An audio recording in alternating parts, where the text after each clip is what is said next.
Hello, are we live? We're live. I really need to figure out what's going on with my internet. My analytics for the stream health, not my analytics. The words analytics and stream health were next to each other. The stream health has been low past few months. Something's going on with my internet. I need to figure it out. But hey, we're back with more Gundam Breaker. I'm excited. I'm in a Gundam mood tonight because I've basically spent the entire day finishing a build that I was working on, and I literally just finished it before starting this.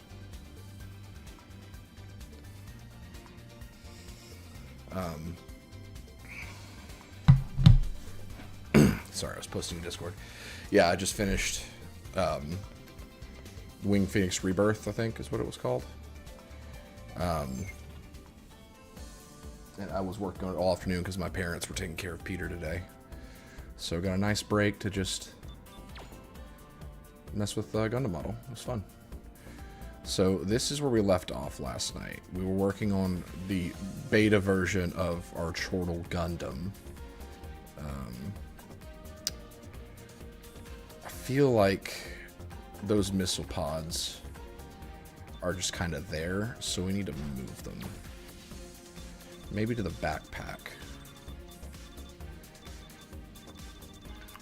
I do think that we need them. Let's see. Yeah, now they're tucked next to the double bazookas. But they don't get in the way of the double bazookas. That's nice.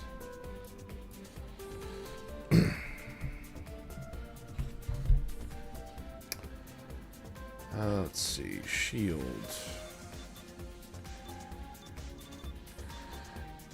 I was wondering if there was a shield that was just... Well, that's not bad. That looks very clean. I thought I remembered there being a shield that was just kind of like an energy shield. But I can't remember which one it was. The GN shield may be the move. I don't know.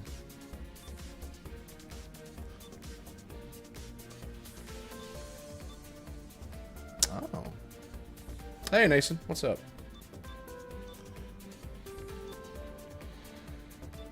Not that one. Gosh, that's so tiny.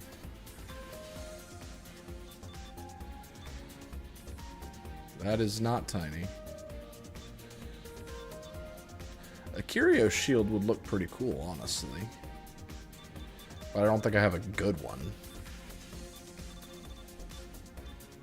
What's the Shenlong shield? That's the... Yeah, it's just the buckler, like... Not much. Been playing Helldivers. Loving the new weapons. Yeah, Sickle is very good. I wish just, you know, for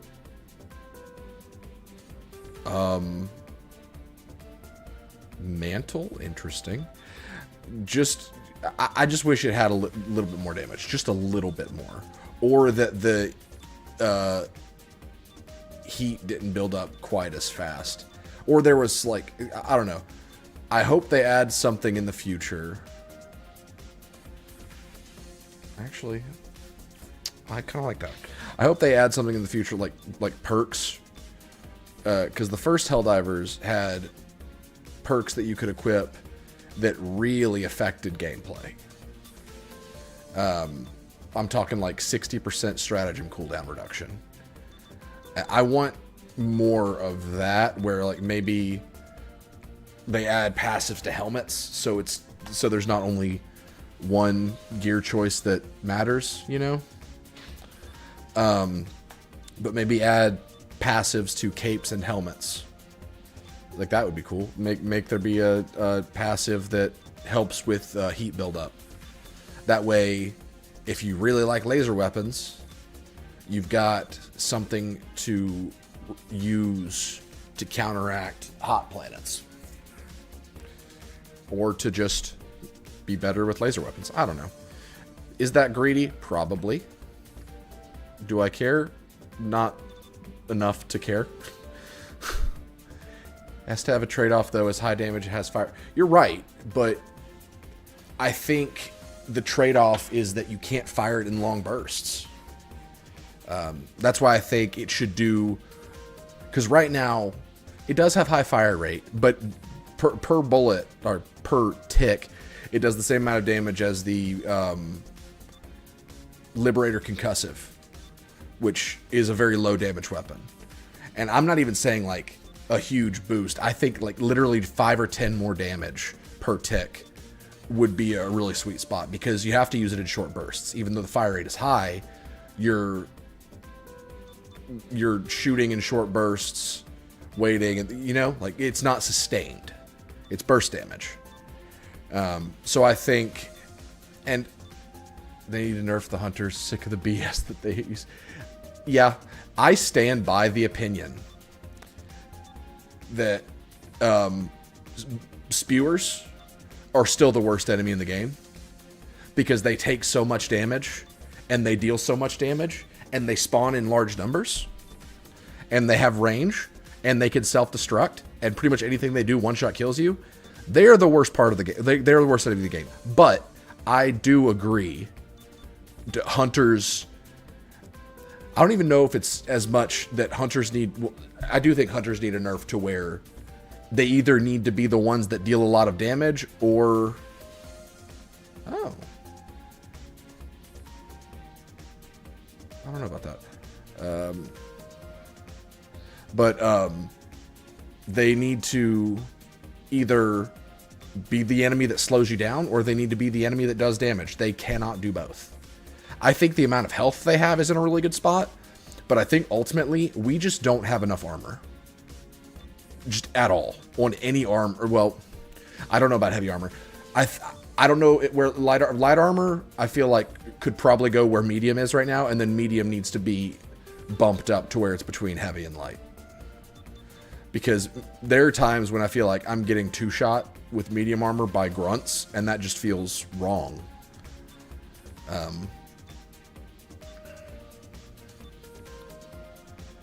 But see, the way I play the game, Nason, and I'm not saying it's the way, this is just the play style that I've gravitated towards, that I really, actually, that's not a bad look, that I really enjoy, is that I don't really bring a support weapon right now, because there's not a support weapon that I love.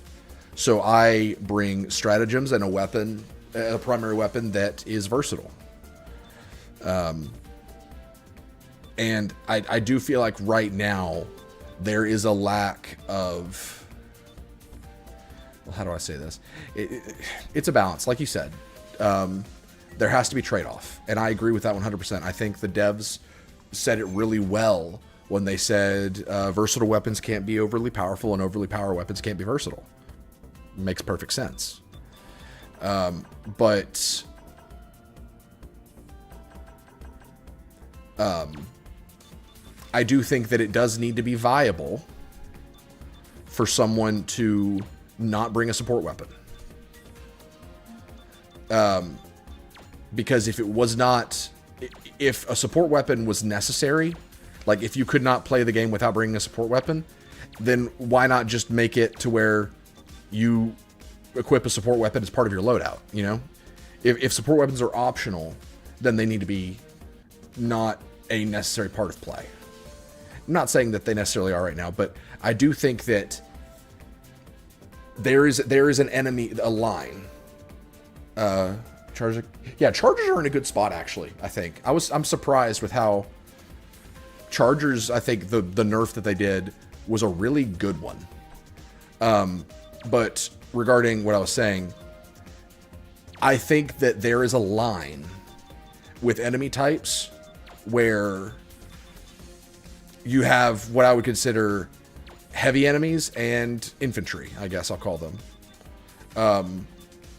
Right now, you hit a point with both factions where you start getting a lot of enemies that spawn in frequent numbers like an infantry enemy type would, but they can take so much of a beating from primary weapons. Like, we can agree that because of the amount of the fact that the sickle would be considered burst damage, probably because it's high fire rate, decent damage for a short amount of time. I would consider that burst. We can agree on that. It should not take over 2 reloads to kill 1 bile spewer. That's insane. I feel like that middle pocket of enemies takes way too much damage. They either need to deal a lot of damage or be able to take a lot of damage. They should not be able to do both. I understand high priority enemies like Chargers and Bile Titans dealing a lot of damage and taking a lot of damage because, you know, they're a priority. They're the kind of enemy that when they are on the field, the team needs to take notice of them. But I did not mean to do that. But when you have these enemies that are spawning in groups of 4+ that can nuke more than one person with one action, they should not be able to take as much damage as they do.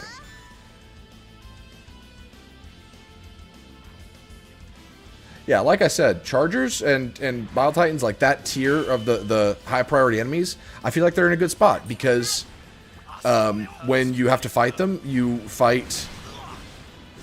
You're not fighting. Good lord. You're not really fighting a group of them, and if you are, it's because you are on a difficulty where you should be running with a team. Holy! I forgot to select my moves. But I know I've been kind of talking scattered because I'm playing this game while talking, but does that make sense? I think that primary weapons should be viable against, or at least more than just one primary weapon should be viable against that middle tier of enemy. Because support weapons are brought for either a specific purpose, like for a specific purpose, basically. So the machine gun is brought to have sustained DPS and kill a lot of smaller enemies. That makes sense. The grenade launcher is for plugging holes and for dealing explosive damage to armored enemies. Okay, yeah, makes sense. The recoilless, the railgun, those are for your priority targets. But I think that... Sorry, I'm getting way too distracted. Let's do Stinger Shot, Killing Shot, Wheel Strike. That sounds like fun. Hold on, I'll finish that thought in a second. We're not bringing Self-Destruct. That's probably not ever going to be a good idea. Double Bazooka.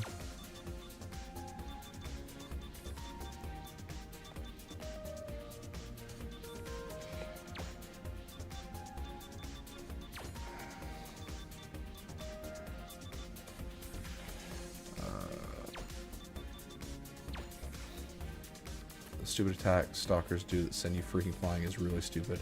Yeah, I agree. Something that cloaks, that spawn in more than... You have to look at enemies the same way you look at gear. Because you have to find a balance. So, let's look at Chargers. The Chargers have a lot of armor plating in front. They can move fast. They can deal a lot of damage. But the drawback is they typically spawn only one of them at a time, or they can maybe spawn in groups of 2, but they don't come at you in swarms. They do have a weakness on their back, and the back is exposed after they attack. Like there is a method to killing Chargers. But with Stalkers, they are hard to see. They're fast. They can insta-kill you. They take a lot of damage. There's no weakness. There's just dealing with it till they die. So if weapons have a weakness, if we have weaknesses on our kit, then we should expect the same from the enemy. And I think that's completely reasonable.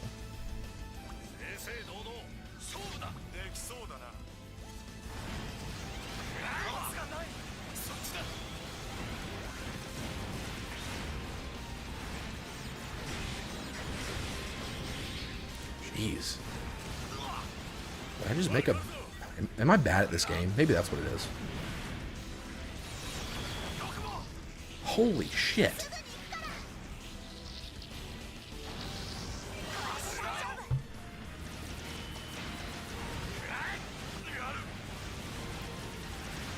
These guys are just dealing so much damage.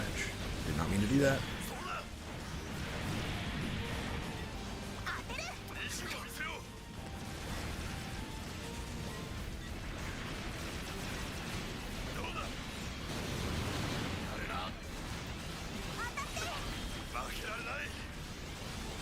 I need to wait for one of them to come up to me, which I think that might be the guy.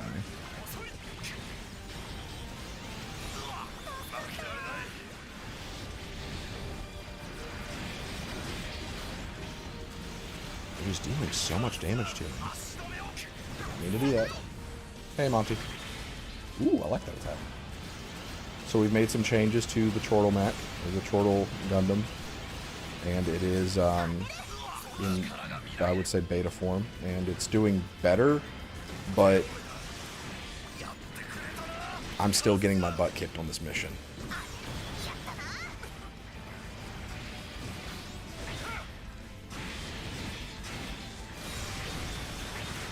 There it is. Shoot. I just have no health. I guess my parts are too low level. I guess that's the issue.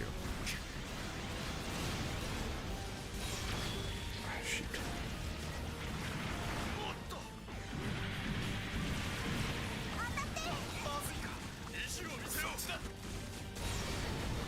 Did not mean to use that one.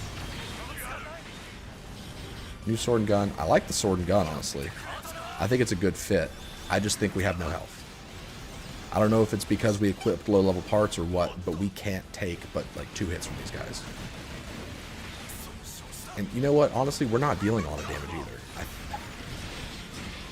I think we're just... our parts are just too low level. This is so stupid!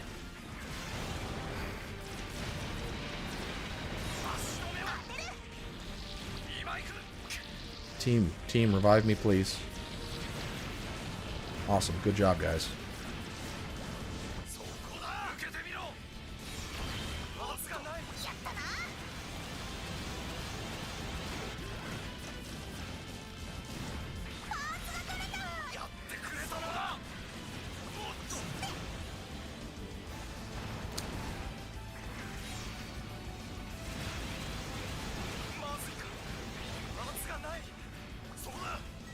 You could add that gun. Which shield? The rest of the message is blocked by the stupid emoji heart.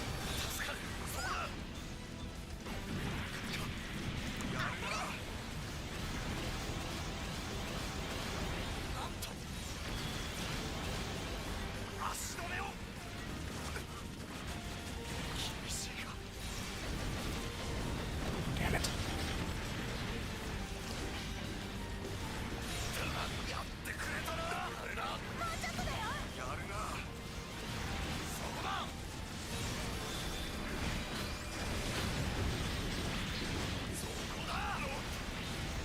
Like, if I stop to do a melee attack, I get swarmed. Nope, that's not what I wanted to do either.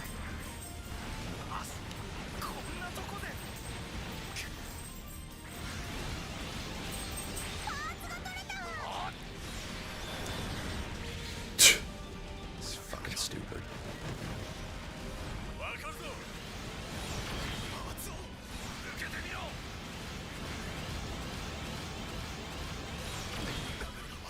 That's an opening. Oh my god.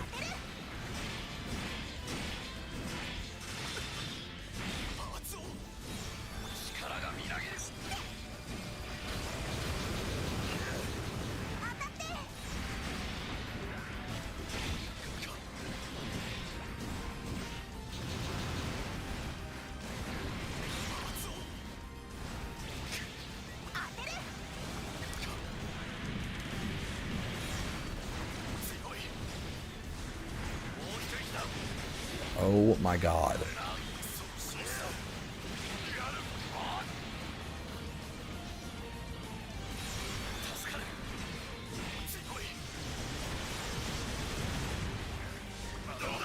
I'll read your message here in a second, Vortex. Once I finish this mission, by the way, I'll post those pictures of Wing Phoenix Rebirth. I think is what it stands for. It's Italian. It's Fenice Rincasita. No. I'll look it up. The second word is it has the same mouthfeel as ricotta, but I know it's not ricotta because that's a cheese.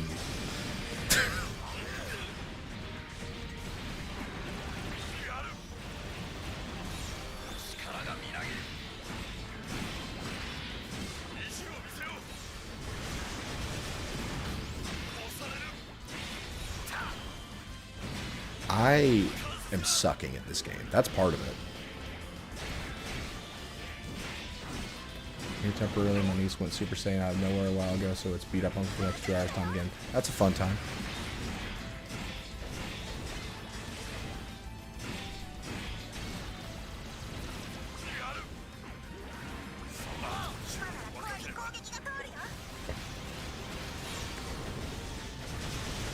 I'm never gonna get good with that move.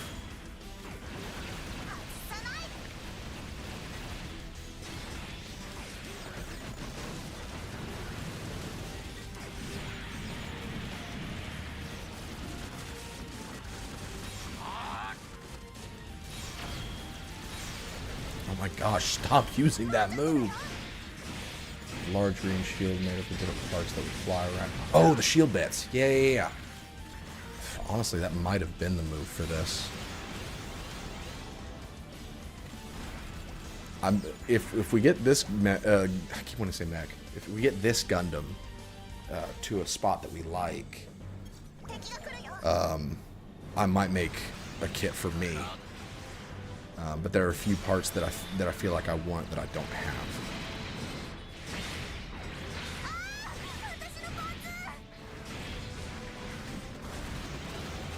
See, now we're able to do something because these guys don't hit so freaking hard and frequently.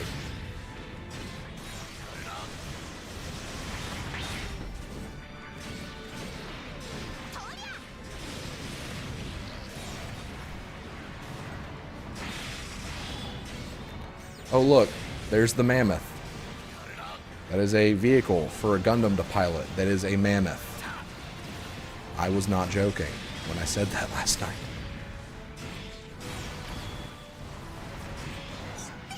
Yeah, let's just, yeah, this is our mammoth now.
I do think this sword gun is a good move. Oh crap. Oh no, it's the top of a Gundam's head. Blue Destiny 2. Okay.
Ground break him.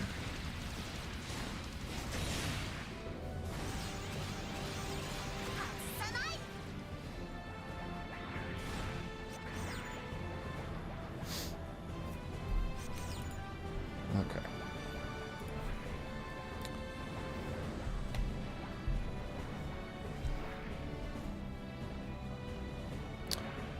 Sorry, on the phone. Can you guys hear me okay? How's audio? Oh, crap.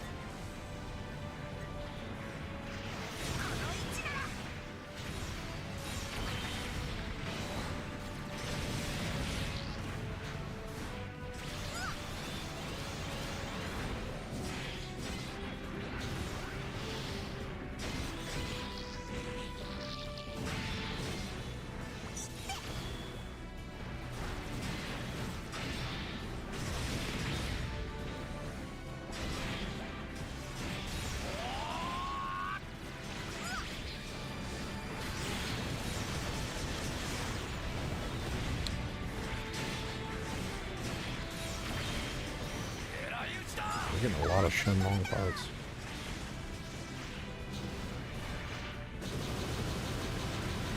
I'm thinking a place we can improve, Monty, if you're still here, is the arms.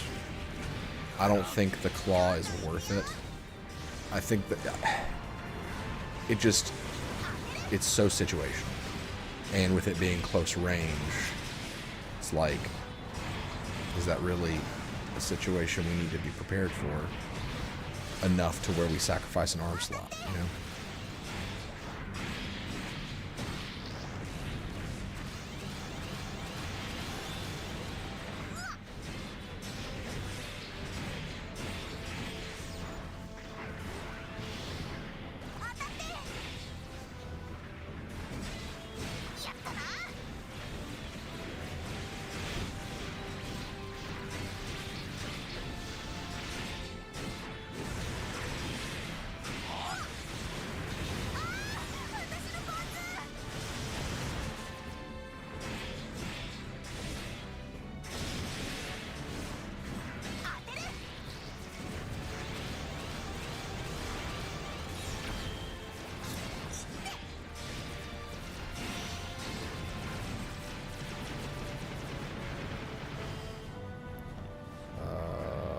Is that the mammoth or is that chest? That's the mammoth.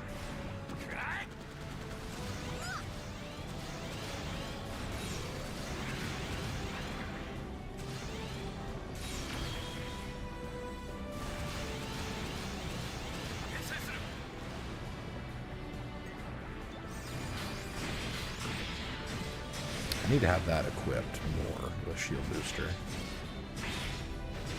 I say shield booster. It's literally a shield and a booster. It is not a booster of shields.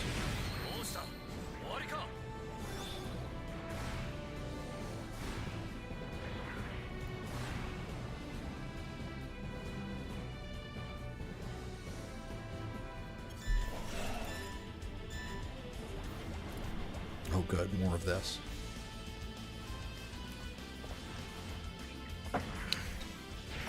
Oh no.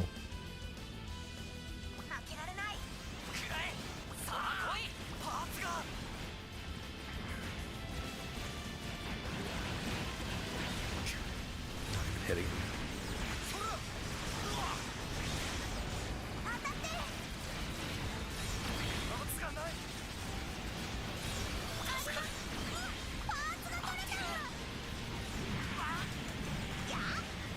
Just gonna fire everything I got.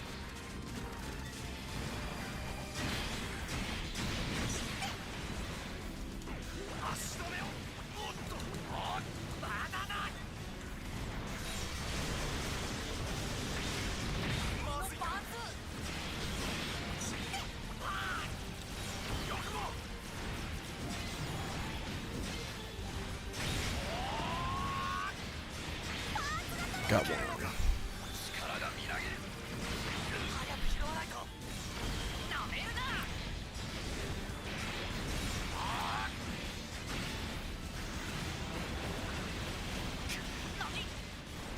Okay, I thought that would protect me a little bit more. It did not.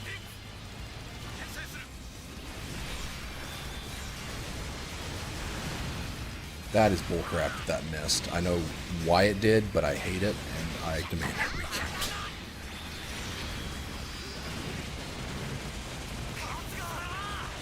It's fine, I don't need to see anything.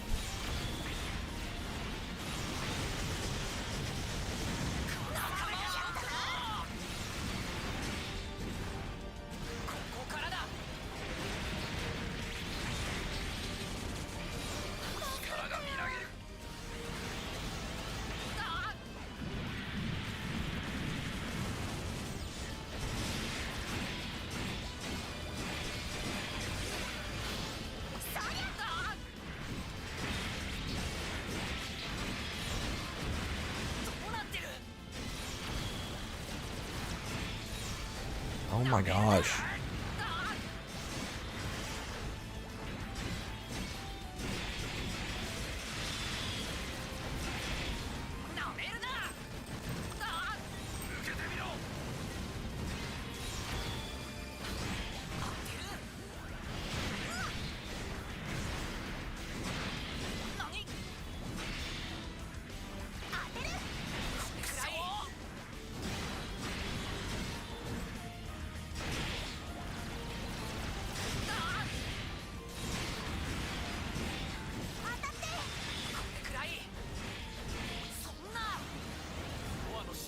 I did it.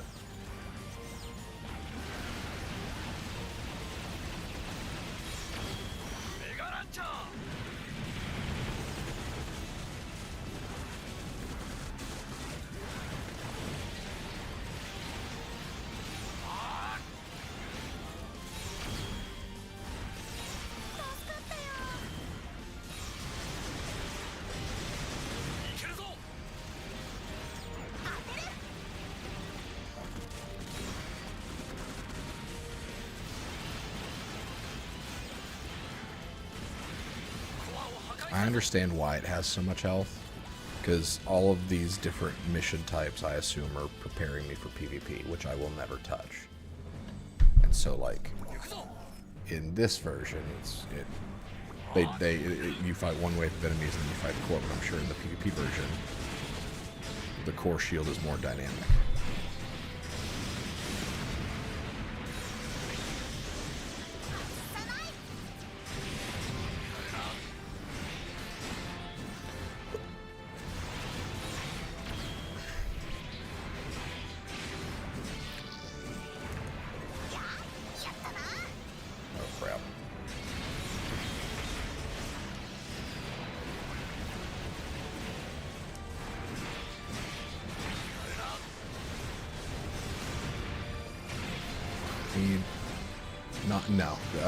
In this version, and I assume there's some kind of stipulation in the PvP version, there's a shield protecting the core until all enemies are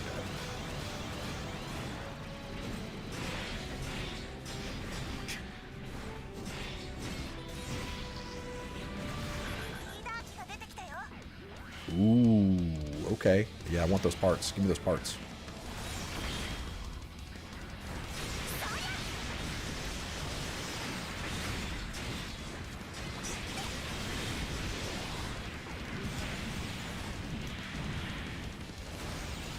Take that.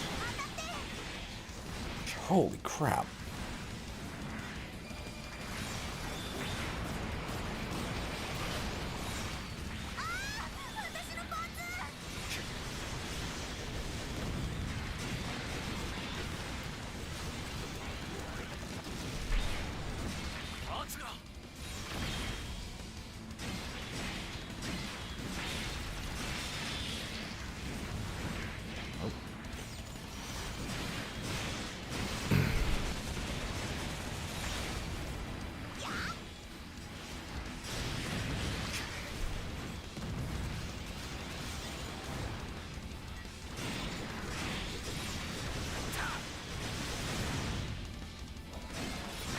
Sand rock. More like sand rocked. Got him. He might win the fight, but I won the war.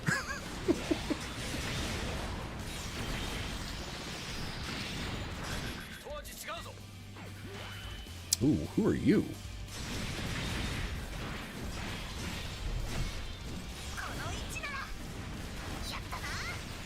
B2 Assault Gundam. Oh my god.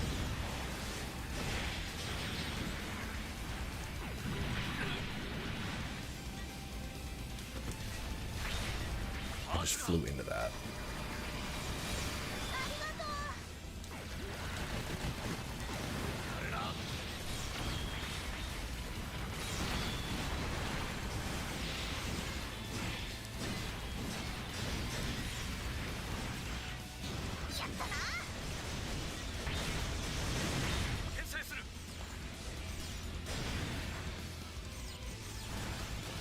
Getting a little better at those ground breaks.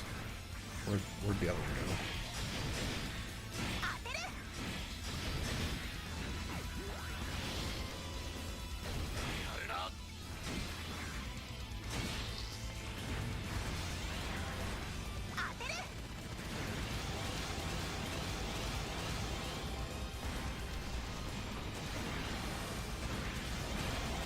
This sword rifle has a lot of ammo.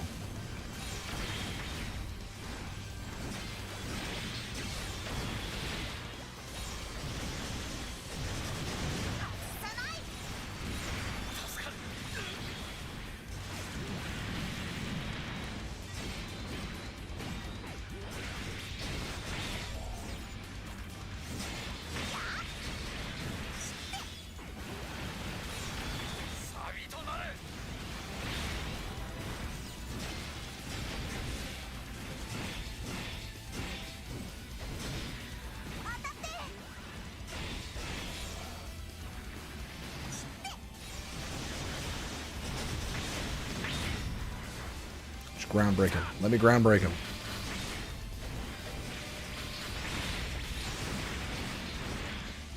I think I have to chop off his legs to ground break.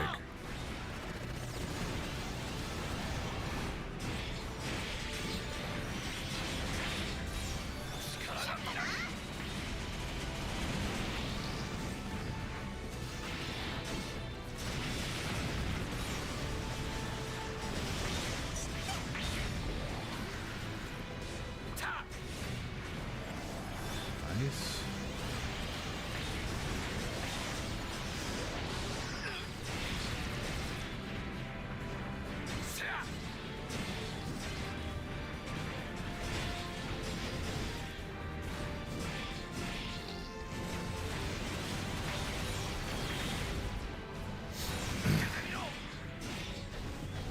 Nope.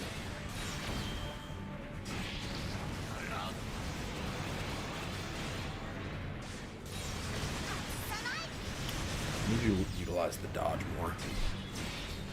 I don't even know if it gives you iframes, but if it does, then that's my ticket out of getting my ass handed to me.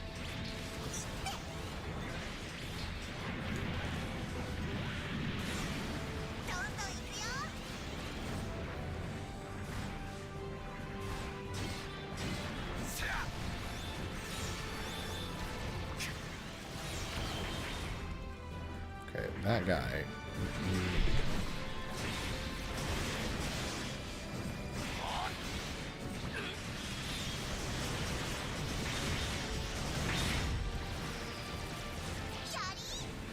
No, oh my god. There you go.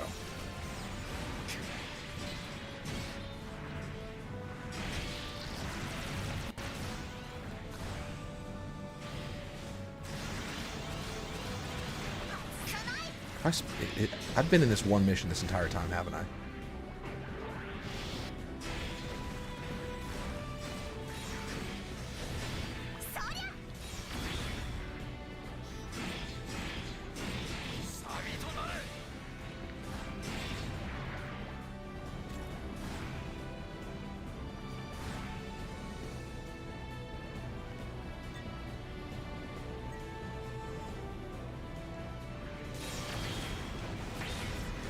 You kidding me?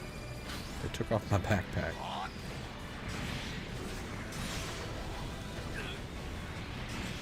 I think we both tried an aerial move on each other at the exact same time.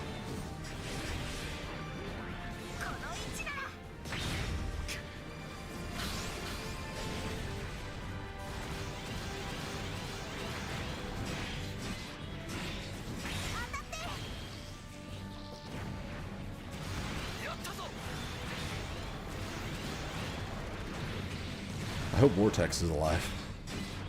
Hope his niece didn't kill him.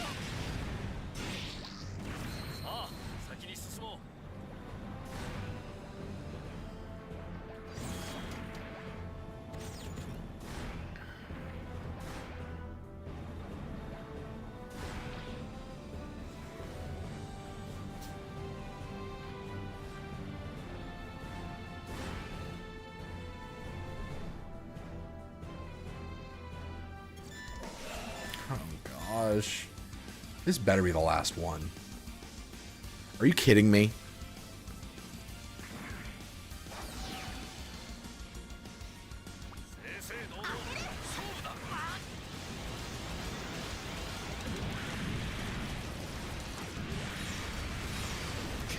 Oh my god.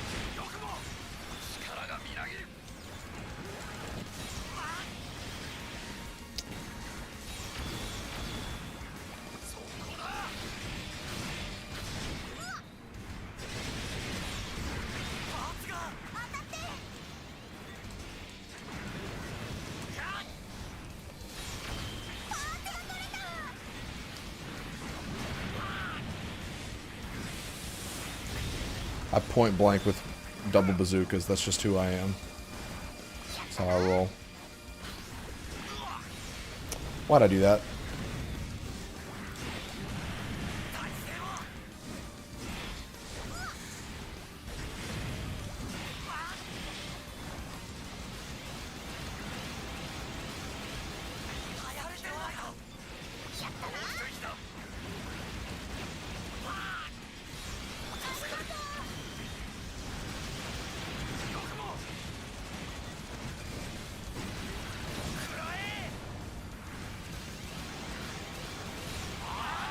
Sure, will make it all awesome. Yeah, he's resourceful. He'll figure it out.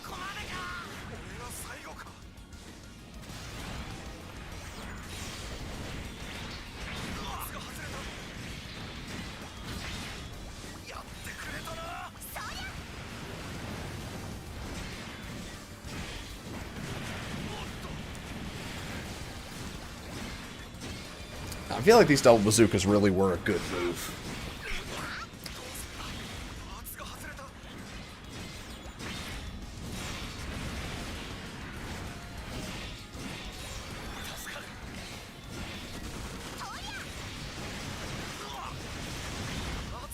There it is.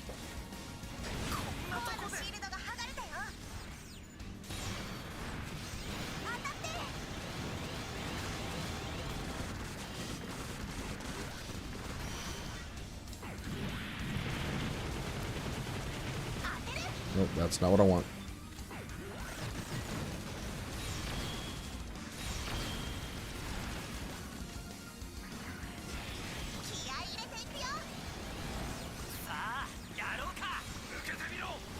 Oh gosh.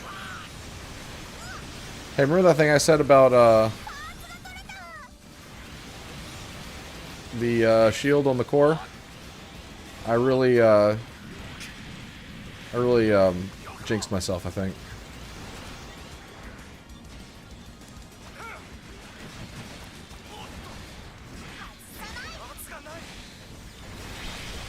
Holy crap!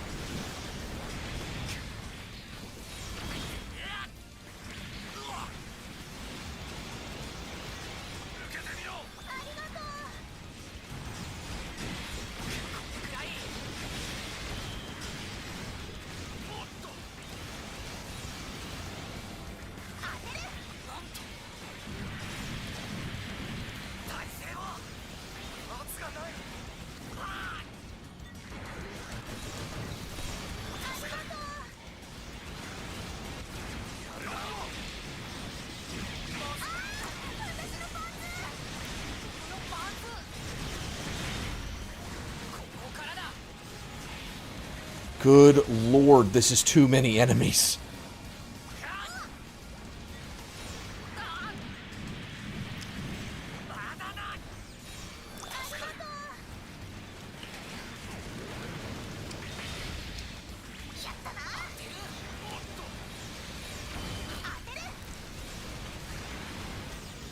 What do I have? Missiles.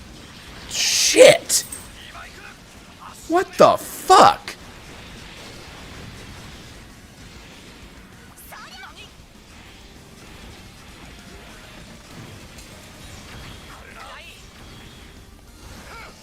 Come on.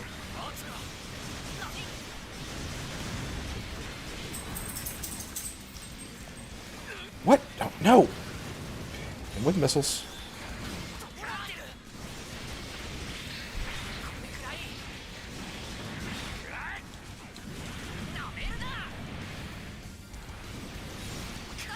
Playing the game of divide and conquer. That's our only hope.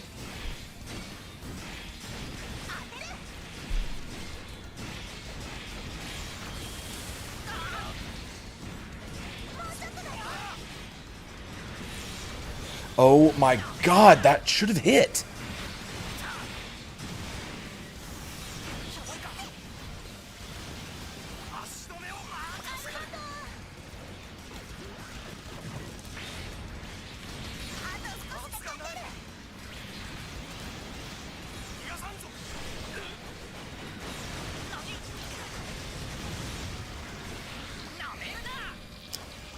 This is literally my last life because my teammates are fucking useless.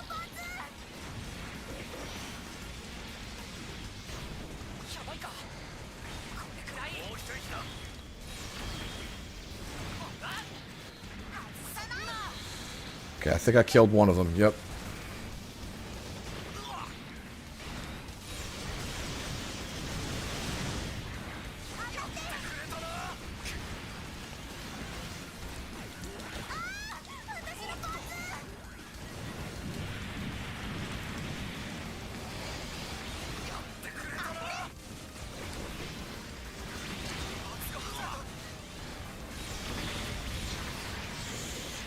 Jeez!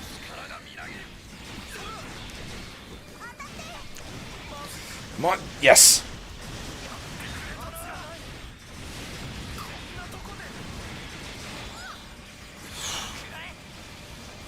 Did I kill him?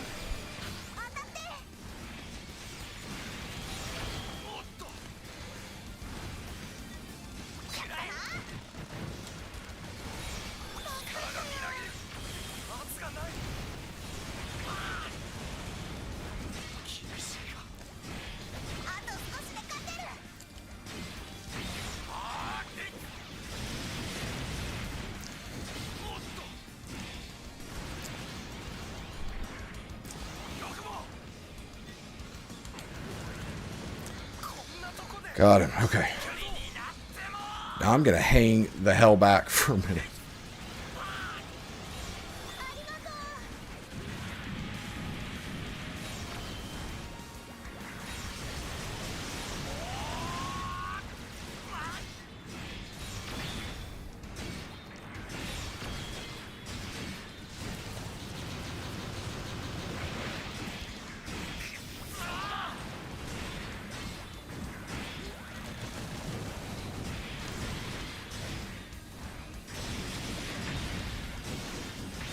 That's what I'm saying. I think I just have... I need to just upgrade my parts, because...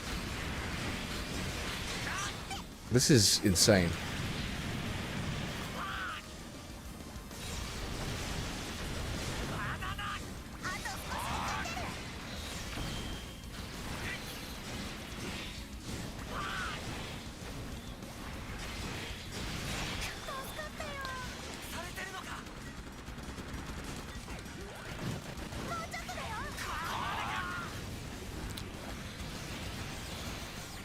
Now I'm worried if I don't damage this thing fast enough, I'm gonna get hit hard again.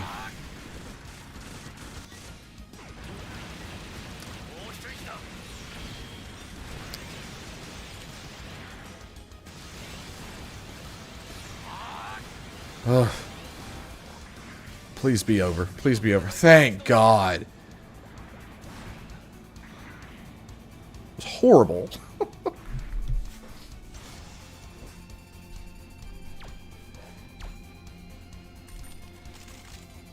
Okay. If it plays a cutscene, I'm gonna let the cutscene play while I post the pictures that I took. Okay, there's... That was the last mission of that chapter, I think. Why did I get a stupid cutscene? I do think the Sword Buster, whatever this thing is called, so the GN sword, I think it's rock solid. Arms, that's what we were going to look at. We want something that will add maybe some more firepower. Or maybe some more armor. Maybe armor is what we need. So maybe something that's just really beefy. Need to assault Gundam. That comes with an eye field. It was a very long mission, Monty. Monty, what do you think? Are there any... Is there a suit that you know of that comes with... Oh, hell yeah. I think we might have to use this. It doesn't give us any optional equipment, but it gives us more two-handed sword DPS, and it gives us repair on hit. And it's got high durability. What do you think? And we can merge that to increase the level a lot. Let's keep looking. Are there any suits you know of that, like, their arms give them additional weaponry? Midas miss. What is that? Yeah, I like Sandrock. I really do. That's probably the next kit that I want, honestly. Like, IRL. I want to get Sandrock from... I think it's the Endless Waltz kit that comes with the Desert Cloak. I think it's like $100 though. That's an expensive one. Okay, that looks like it comes with... Yeah, Missile Pod. But... Okay, remember the GM3. I don't think we want... I think Sandrock's the move for this, but I'm just kind of browsing.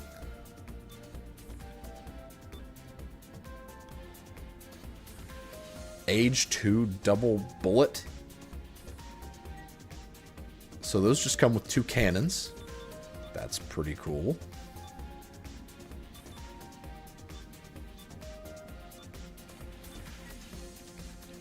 It's got an arm beam gun. That's kind of neat. It's Pale Rider. That's also a badass name. So that's got the GN shield. I think I'm gonna add some GN shields. I think that's gonna help me a lot.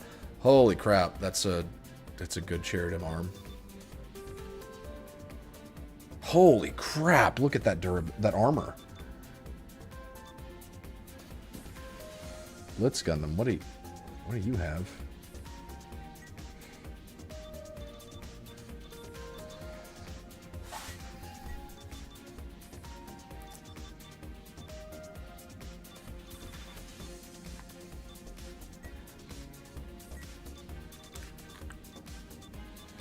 Launcher strike.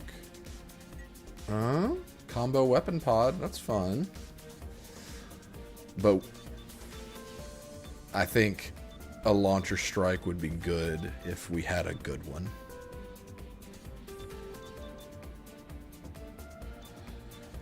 Like, what even are they?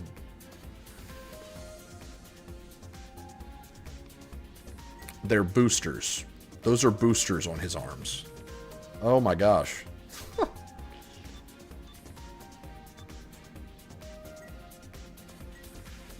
is an anchor launcher?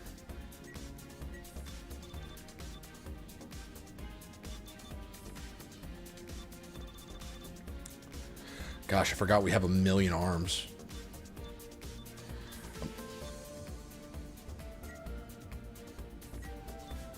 I'm just gonna look and see if I've got any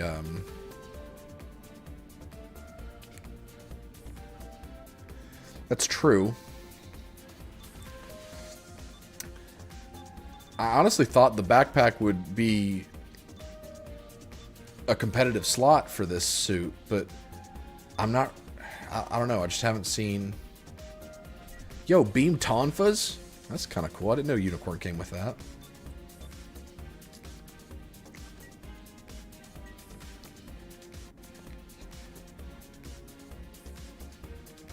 Is Dragon Gundam the later variant of Shenlong, or is that completely unrelated to Wing? Ugh, no.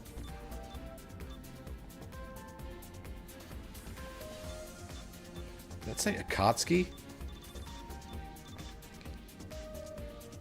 Oh my gosh, very gold. Okay, here's what we're going to do. We're going to level up the crap out of the Sandrock arms.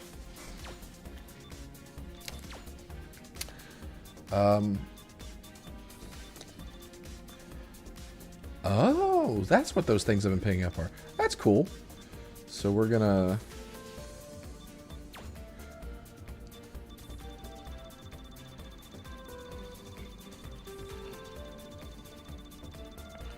push it to 10. Why not? Cool. Costs a lot of Gundam points, if that's what those are even called.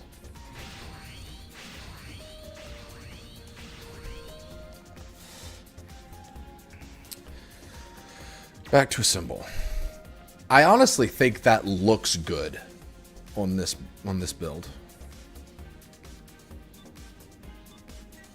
And that's gonna help a lot with our just durability. Ooh.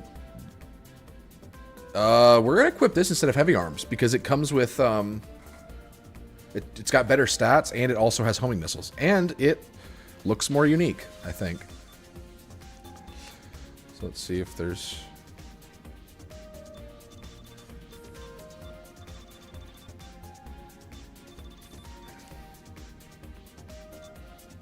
That's another one that I want is the, I really want either Exia, 00, or Riser, one of those from one of Setsuna's suits from 00.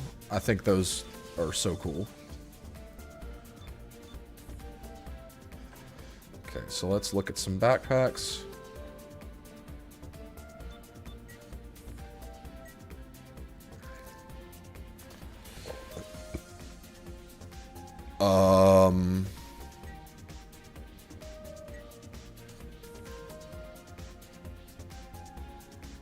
Do we try it? Yeah, I like how Exia, that whole line, I really like the gimmick of it being all about just like it's the sword suit, and it uses all different kinds of swords. And I'm normally not like when it comes to like Gundam or mechs, I'm normally not like a oh yeah swords kind of guy. But I think the gimmick is really cool. And I don't know. What do you think? Should we try a stray red frame Kai? I think that could turn into a bow.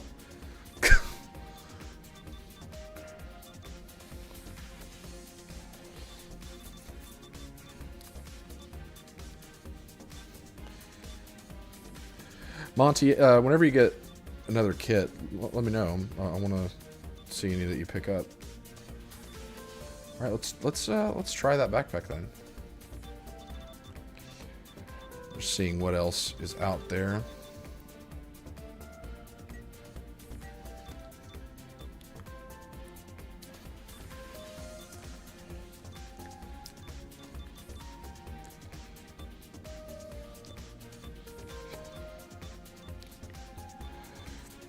Let's do it. It's more chortly anyway, I think, with the if it turns into a bow. And what was the other thing? Yeah, shield bits. I'm gonna add shield bits. So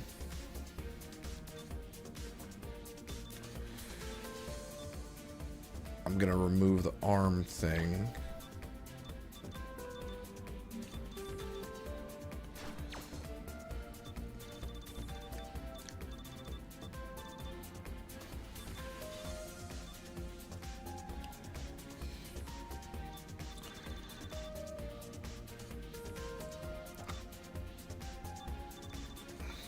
Let's say left leg.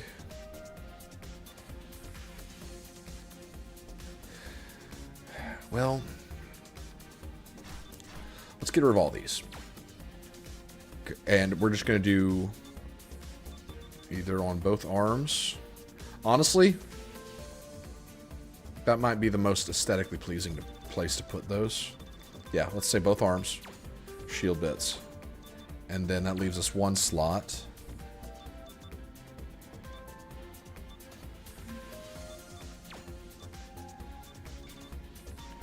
We'll do the angled sensors, because that gives us a general stat boost. Alright, let's look at these. Breaker shot. Okay. Strike stream. What is that?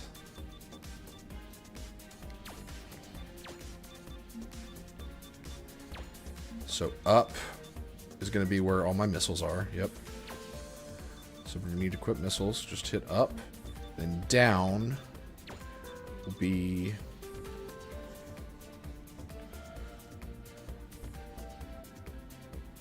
change the tactical...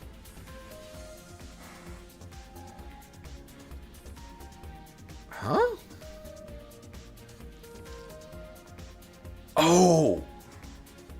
Yep, that's the backpack. It does have a bow and arrow. This is that's from the kit. Red is Strike High. I told Jake that I think he would like that one. Because it's red, it has katanas and bows. That's Jake.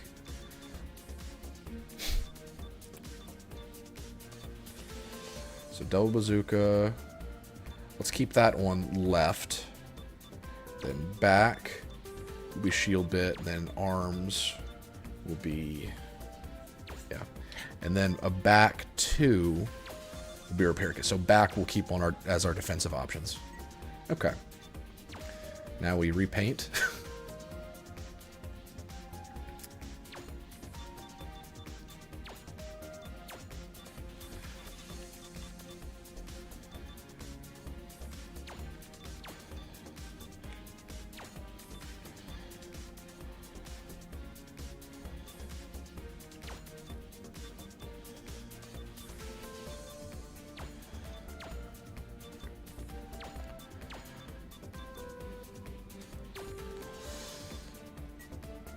Okay. Oh, it didn't color the shield bits. Are you kidding me? Can I not color those? Hold on.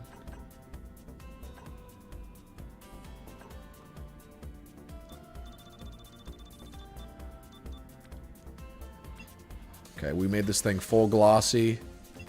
Oh my gosh.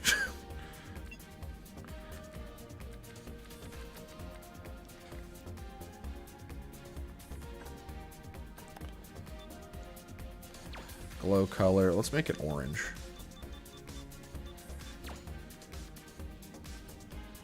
Did that change anything? Builder parts. Okay.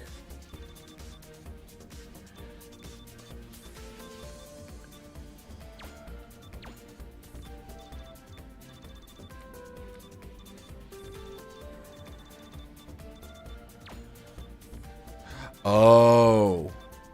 Wait.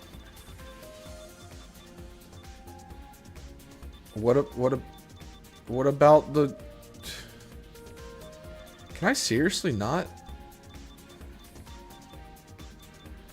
So I can color... I can't color the shield bits. Why can't I color the shield bits? That makes no sense to me. Oh. I see. I'm coloring the backpack builder parts. So if I go to arms... Yep. Yep. There we are. Okay. Cool. Sorry for that little tantrum.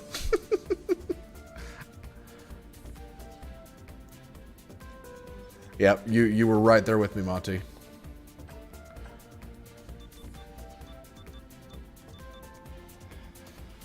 I think this should be orange.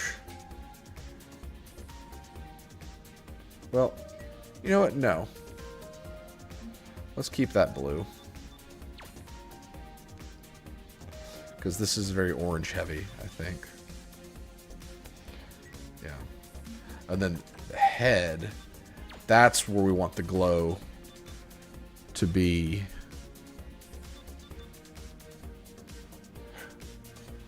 What do you think the glow should be? I'm thinking either red, blue.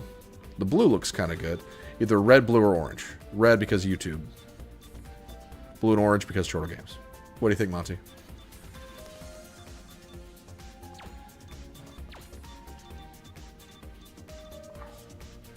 Deep orange. Got it. Deep orange. That one? Okay, then we'll do a little boop. Do blue there. And then body for the builder parts.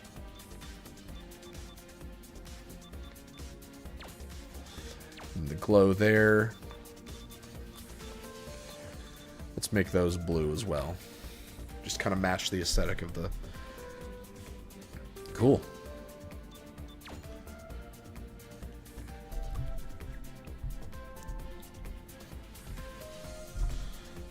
No text.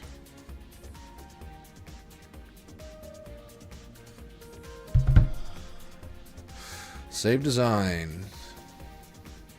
Confirm.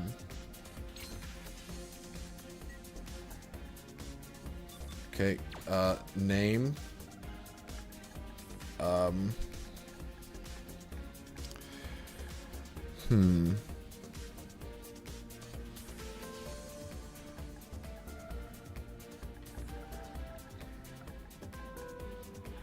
Here, I'll go. I'll do like a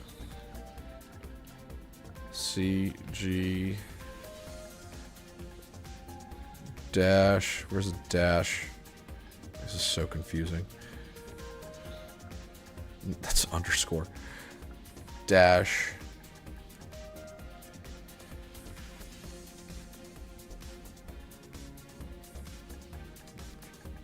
B2. Let's do like B3. B3. Because this is kind of like the third iteration of the beta. So we'll call it Gundam CG-B3. Save design. Confirm. All right. Let's see if we unlocked anything new in the shop that I care about.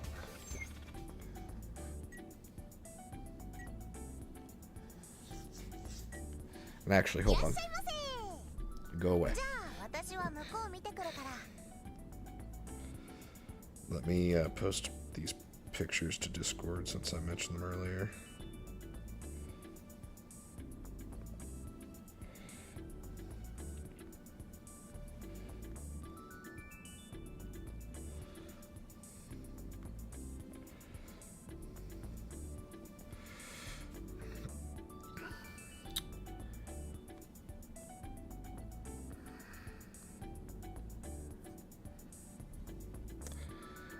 I took a lot of pictures. The lighting in my living room sucks. So here's 10 photos.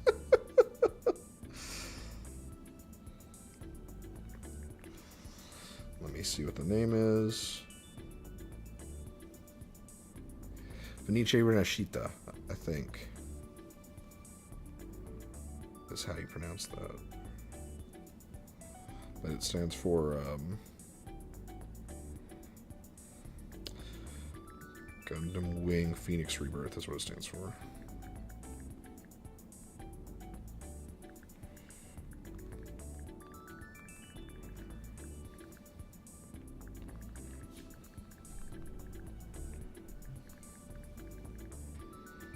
There you go, Monty.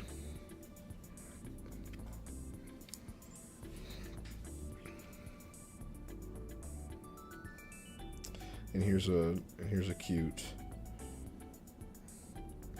picture.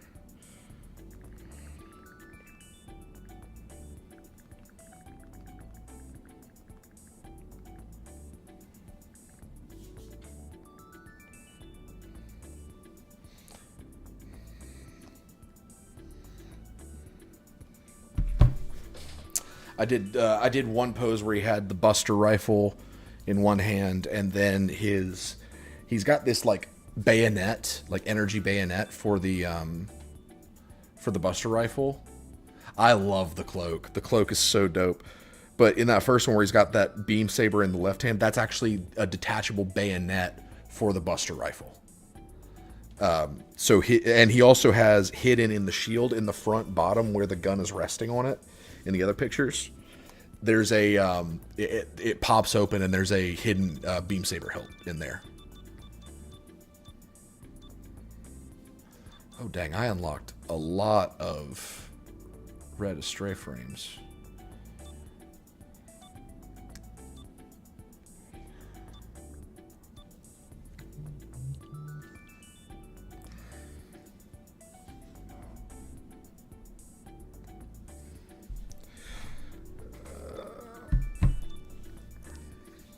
Ooh, I like that shoulder cannon on that one. I'm gonna have to pick that up.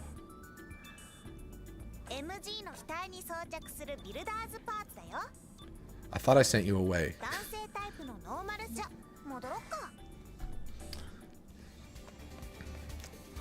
Posing with the shield was a bit difficult because it's very heavy, and so getting that secure in the arm was tough. But thankfully, it's got this attachment. Did I just try to go online again? No, don't go online. There we go. Let's see what the hotspots are. Kyrios, Blitz,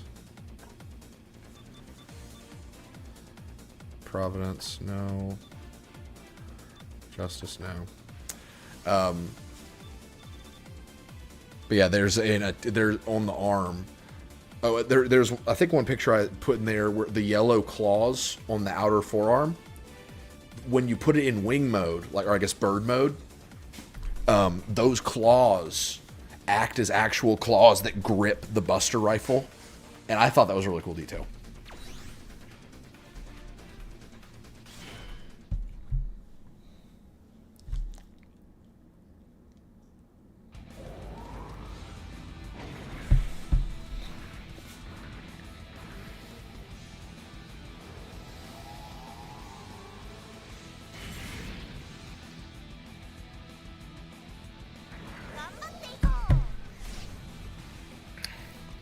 I am very ready to try these tactical arms. I just got obliterated. I feel like that should have done way more damage, but conceptually, that's really cool. Yo, it's a big ass sword. Oh, that's cool. Okay, I've got my jet bike. It has a Buster rifle on it for some reason.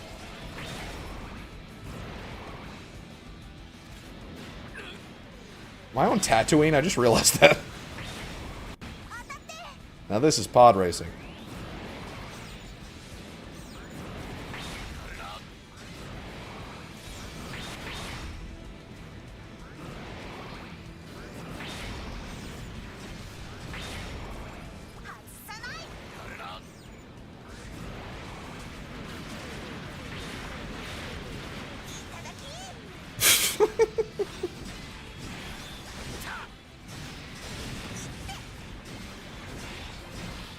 Pod racing needed Buster cannons. It really did.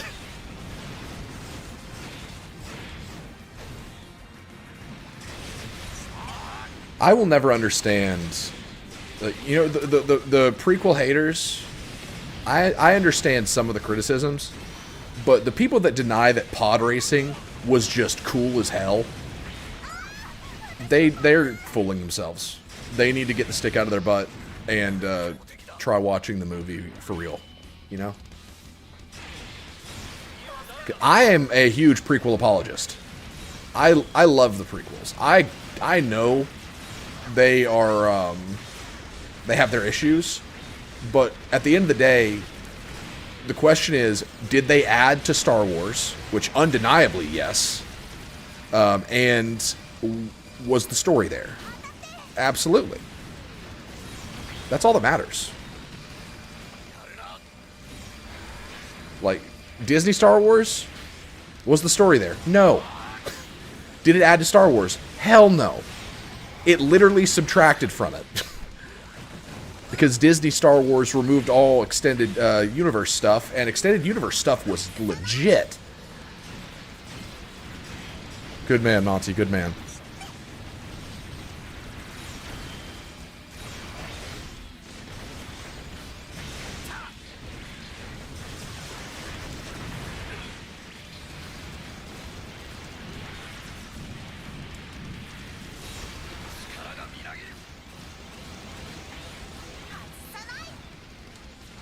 Alright, I sent out the shield bits.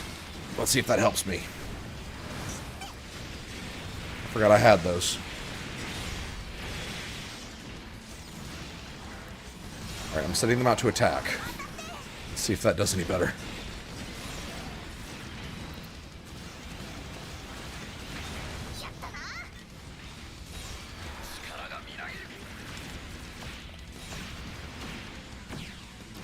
Okay, that's pretty cool. I like that. That's a good backpack.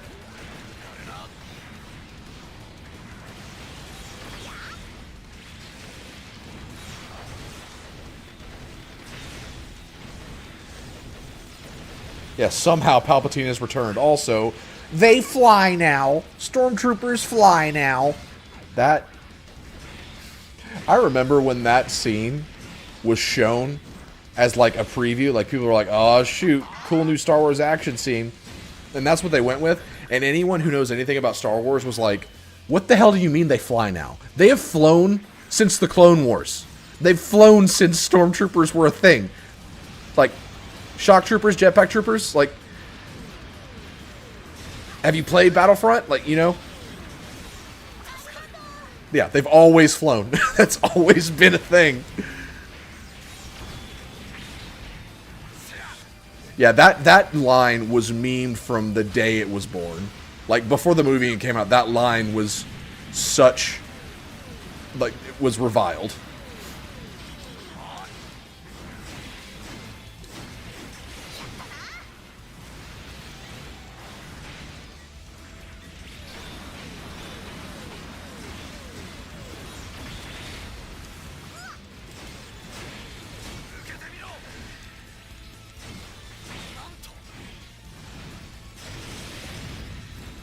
This build is really working.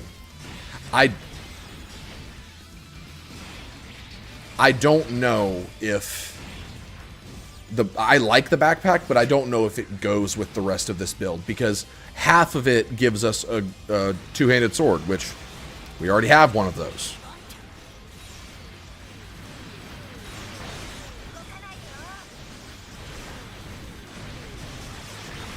Yo.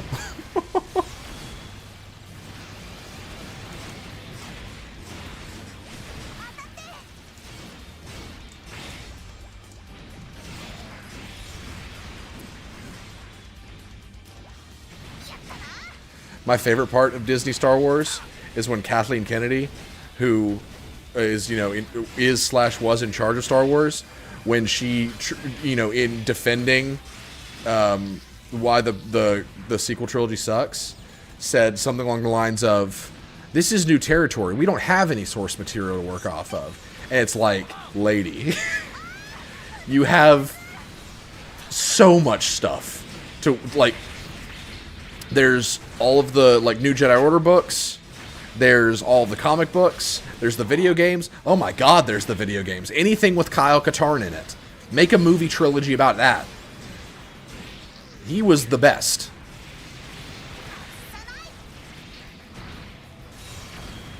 Like, no source material. That...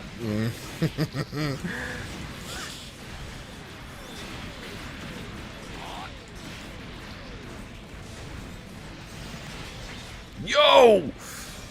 My right arm just got obliterated.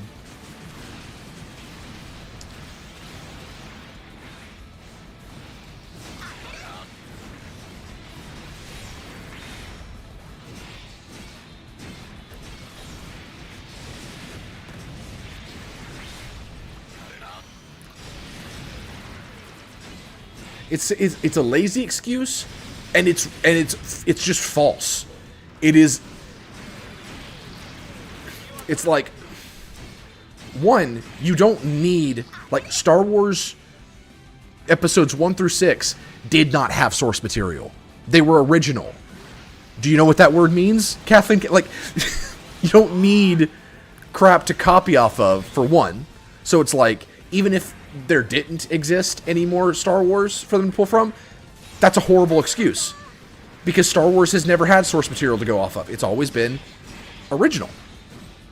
And then, so for one, it's like, great, dead on arrival line already, but for it to be as wrong as it is, and this coming from the people who made all of that source material non-canon anymore, when a lot of it was incredible, was like, wow, so not only are you too stupid to realize that that was a dumb statement, and that it's also a wrong statement, but also you're just, you know, spitting in our face for the fact that you are the ones that made that decision in the first place. Ooh, what do we have here? Oh, they got little knives. That's cute.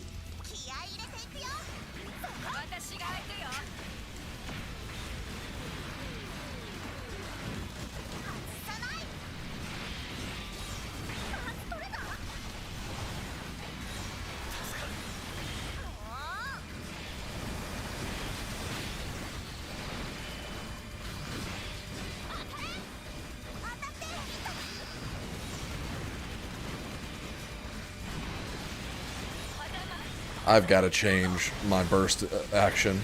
It is not working out because I don't have all the heavy arm stuff equipped.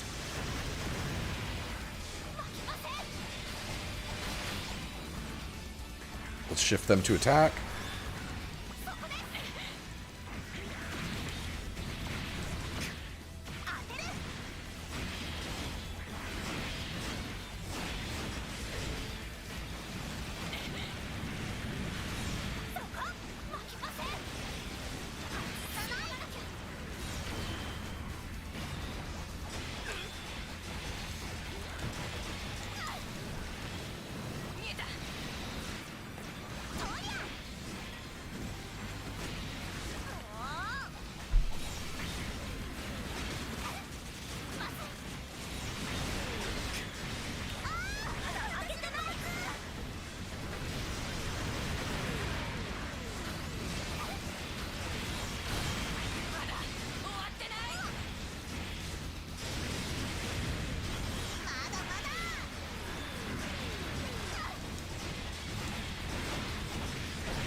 And a lot of, like, just thinking through the whole, like, Disney Star Wars thing, I'm not one of those people that, like, I gave the thought of Disney Star Wars a chance, even after they made EU not a thing, or not canon. To me, it's not a matter of, gosh, they made Star Wars what I, like, the story they told isn't the story I wanted. It's how corporate it became.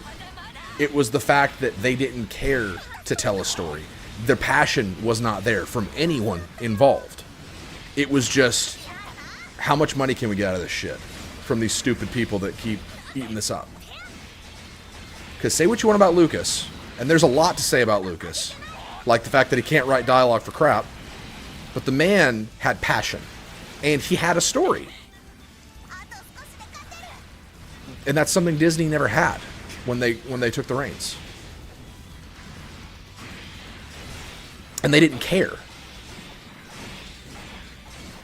Franchises, I feel, are often at their best when they have something to lose. You know? So I haven't played Destiny in a long time. And this could be an absolutely false statement. I don't know, but well, is that even? Let me think on that. That may not even correlate. Crap, I lost my right arm. But you know, there has to be, for creators, for writers, for whatever. Holy crap! I just ripped that dude apart.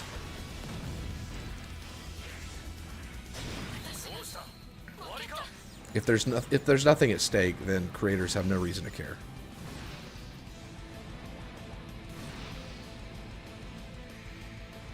Is the I've got little jets on my back.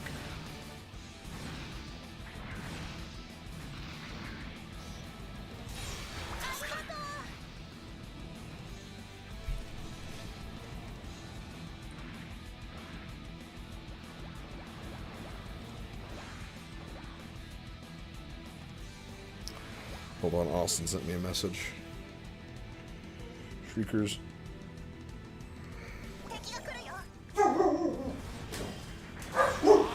Flynn, don't wake up Peter. Oh my god, there's no one there.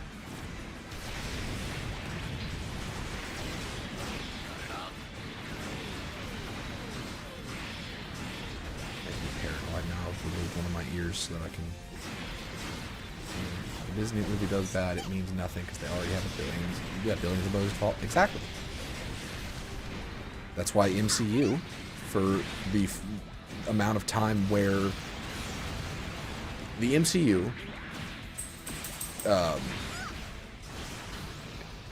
needed to prove itself, but it just so happened to, in that window of needing to prove itself, the roadmap had been placed, right?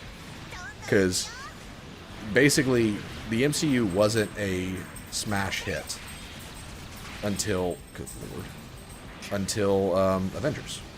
That was when I think everybody saw what they were doing, and it became like, oh yeah, this rocks. This is totally something. This is a cultural phenomenon. But Avengers ended, which I mean, with Kevin Feige, I'm pretty sure had been involved with everything from the beginning. But I can't even see this dude's face. But by the time Avengers was over, we knew where we were going. The road had been paved, basically. So the MCU didn't suffer from that feeling of being untouchable until we got through that. And Disney and everyone involved saw green. And I can't see anything. Holy shit.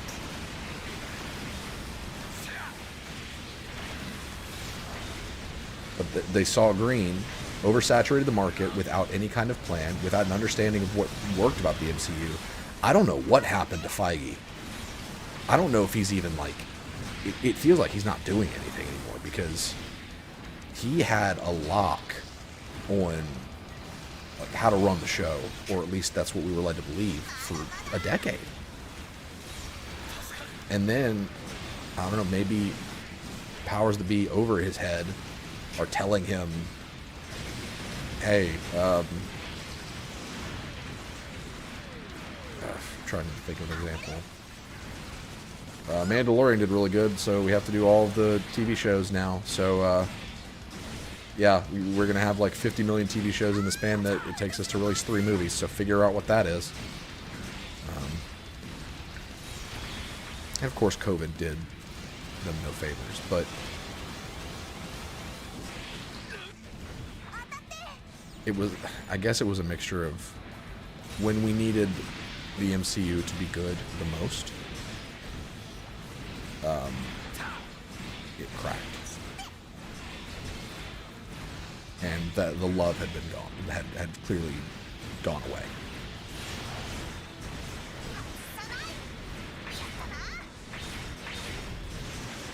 So for me, WandaVision, I enjoyed being a weekly viewer of WandaVision because it did such a good job of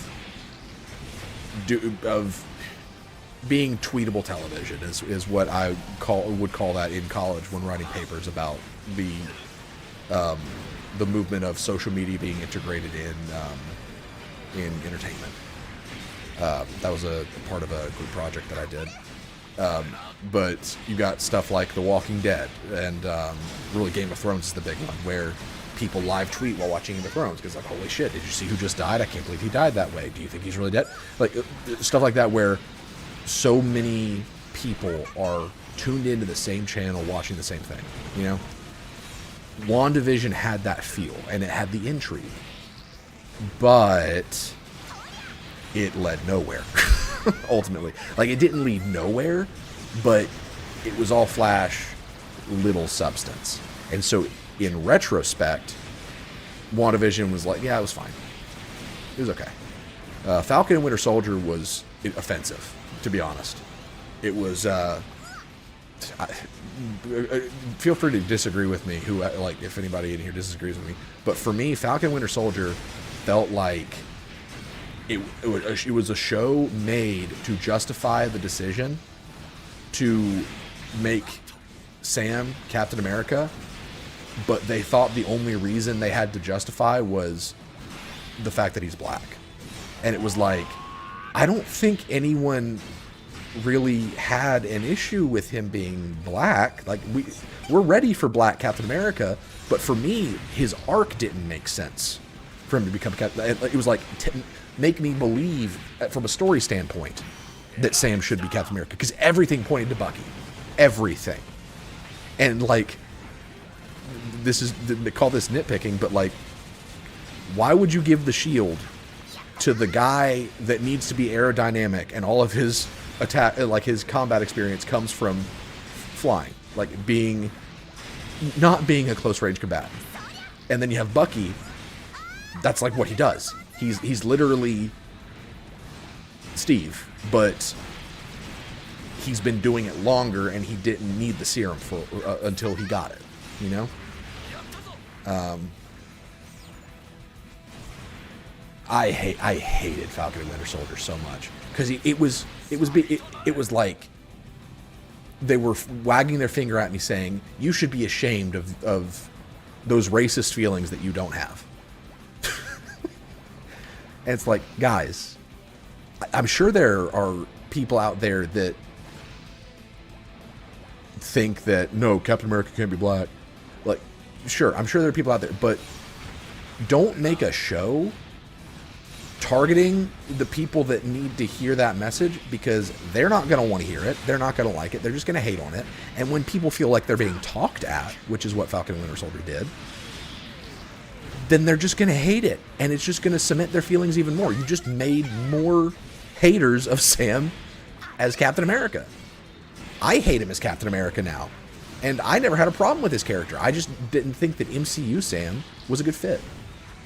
It just felt like Bucky, who has all of this guilt from the things that he did when he wasn't in control, his arc to me was pointing towards him trying to pay, like, for, ooh, that's a cool looking weapon. Basically, trying to find where he can offer penance for his sins.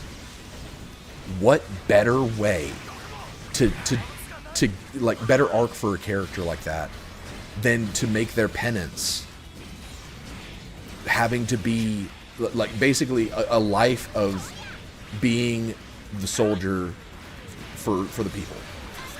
Like, pay for your crimes by being the hero that the world needs. Prove to them as a symbol, like, that you can be a symbol. Like, it would be a great redemption arc, and Sam is a fantastic supporting role character. We saw that through his time with Steve.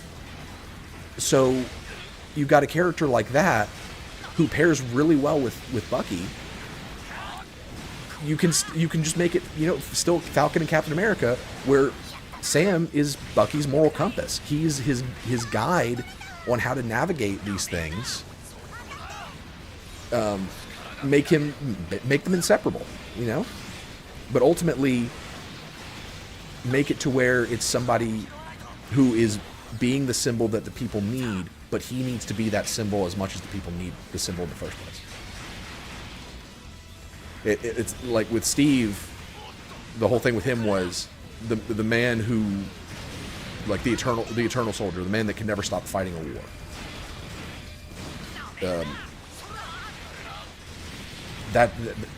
That whole concept is kind of central to at least Steve's Captain America, and that it's a very, I think tonally, it fits really well to have that idea of like someone who needs the war to fight, but instead of it being because that's all they know, which is why Steve needed the war, because all he's ever known is being a soldier.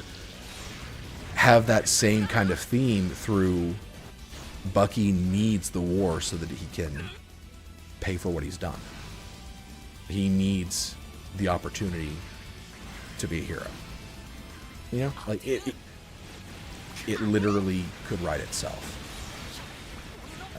So I hated Falcon and Winter Soldier, and again, it wasn't like, a little bit of it was because I disagreed with their decision, but like, tell me a good story. I can be proven wrong.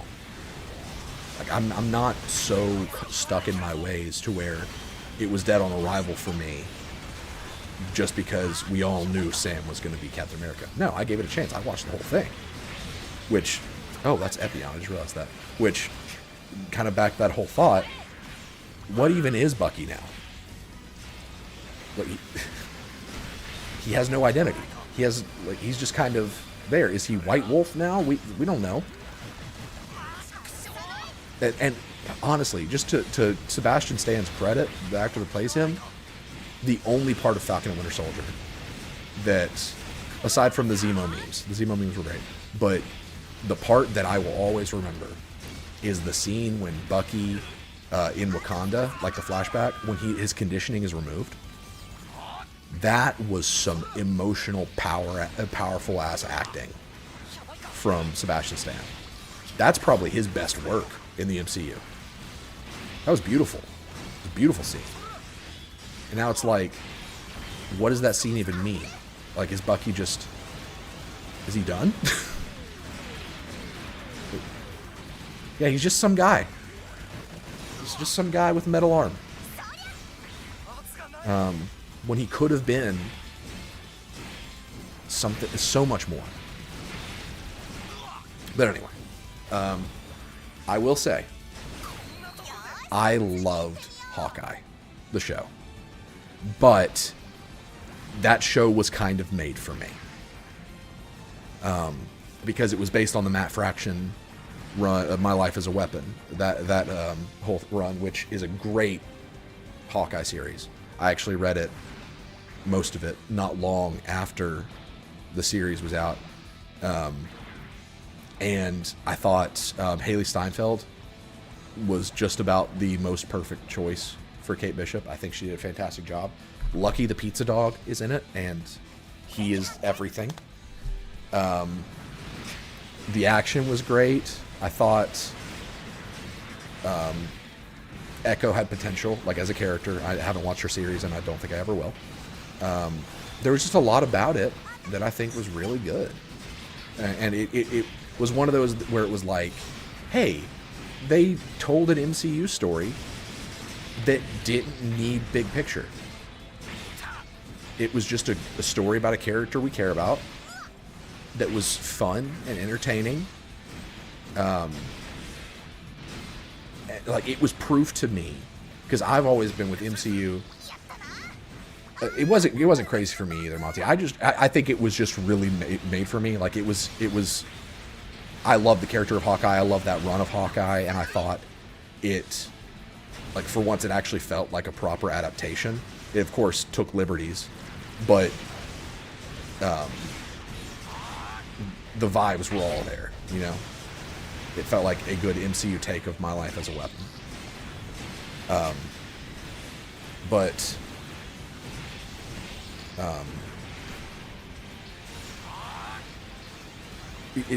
I've always been big picture with MCU.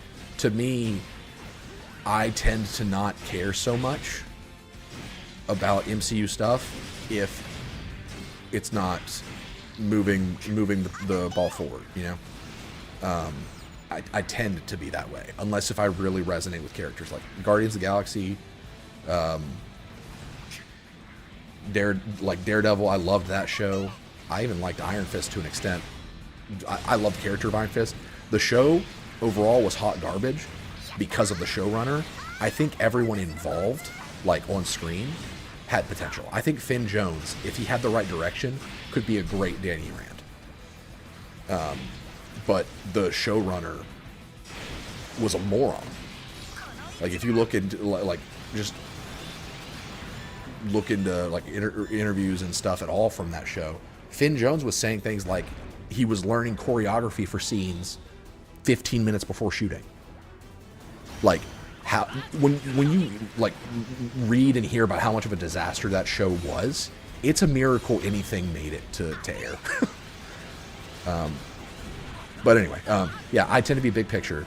So with Hawkeye, if it was anyone other than Hawkeye, I probably wouldn't care as much about it, because it's like, I love the character of Hawkeye, always have. But if it was something like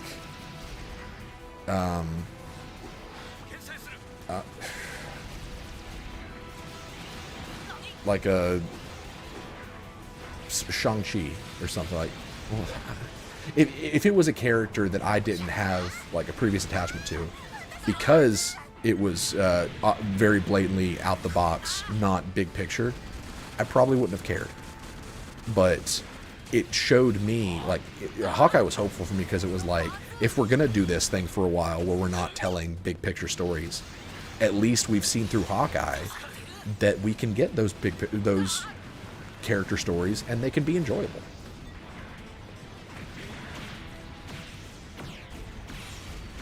Guardians of the Galaxy is my favorite thing from Marvel, period. The first one came out when I was in college, and I didn't know anything about Guardians when it was coming out, and that was my first stint with using the Marvel Unlimited app when I was in college, which was a great use of my time in college. I read so much stuff, but I figured, oh yeah, I was huge into the MCU in college. I figured, oh yeah, I'll check these characters out, see what the big deal is. I read some of the run at the time, like the 2013-2014 run of Guardians, but I read Annihilation Conquest, and then the 2008 run, the post-Annihilation Conquest of Guardians, and I fell in love. Star-Lord has been my favorite character in comic books ever since. And like, I don't even like his MCU adaptation. I love Chris Pratt's Star-Lord, but it's not the Star-Lord I fell in love with, because the Star-Lord from the comics at the time, he's probably a lot more boring. People would find him a lot more boring, but the thing I loved about him that I was just so attached to is that he was the straight man character in his group of misfits, but he was himself a misfit, but he, like, the straight man role he played was the one who had to wrangle them all together. He was the least ridiculous.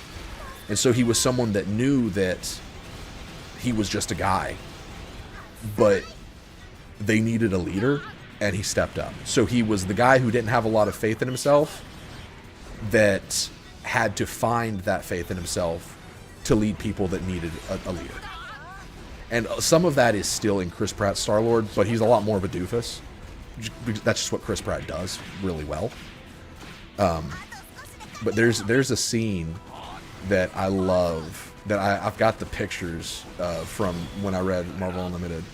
It's Rocket and Peter chilling at a table. I say chilling, but they're about to go try to negotiate with the Kree and with the Inhumans on Adelan.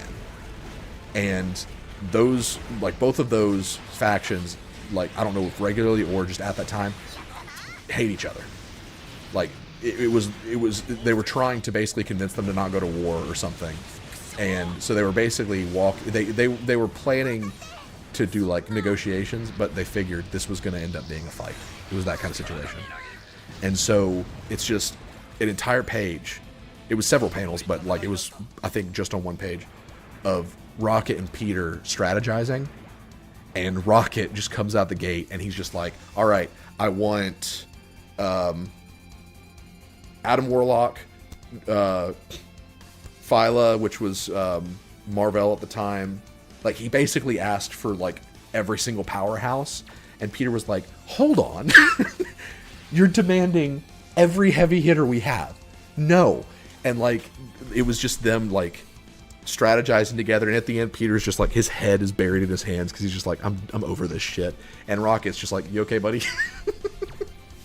Like, just scenes like that, where Peter isn't the source of the nonsense, but he knows that he's, like, he has to deal with it.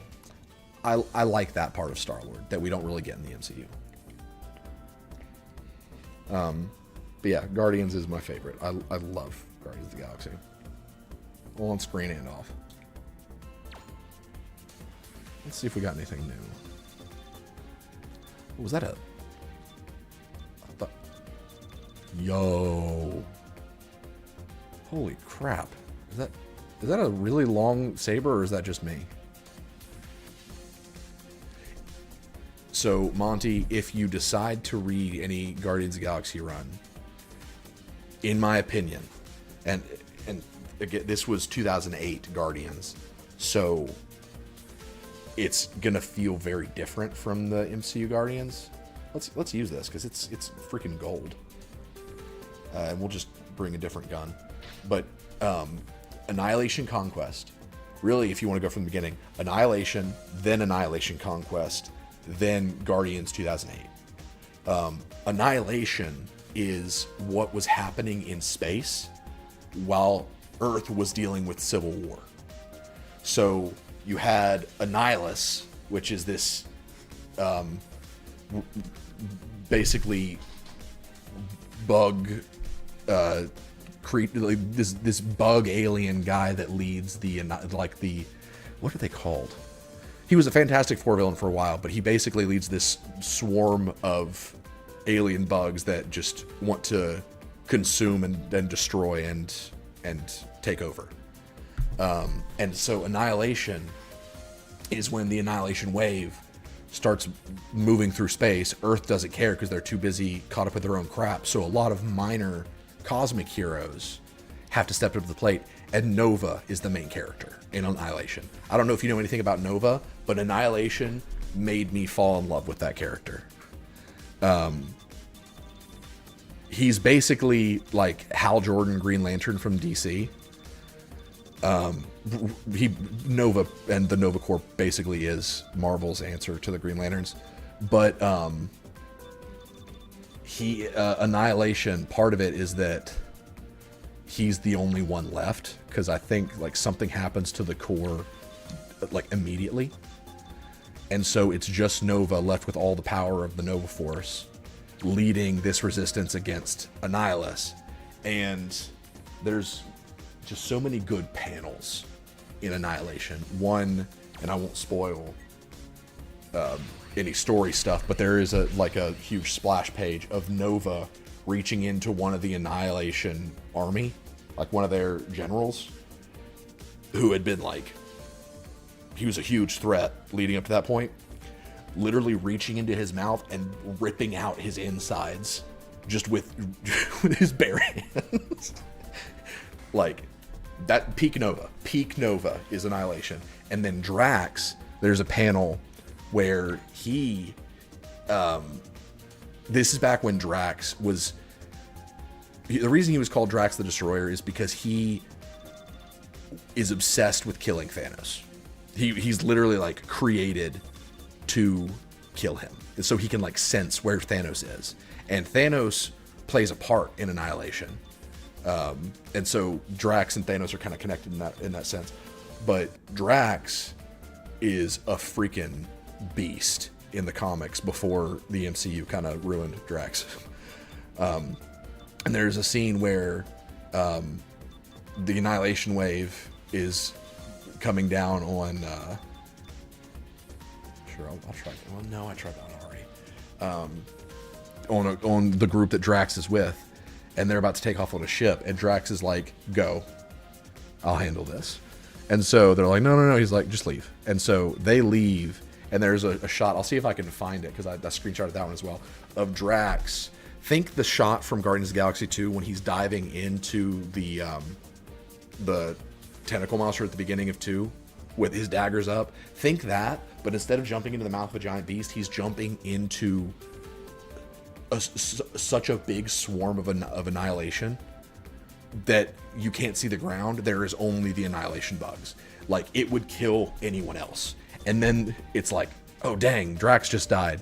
But literally the next issue, Drax is fine. He fought through it. Like, he just killed his way to another ship and was like, yeah, I'm here. That's how much of a friggin' baller Drax was in the comics.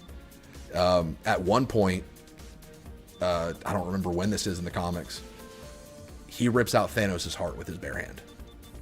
Like, goes up behind Thanos. Thanos doesn't know he's there.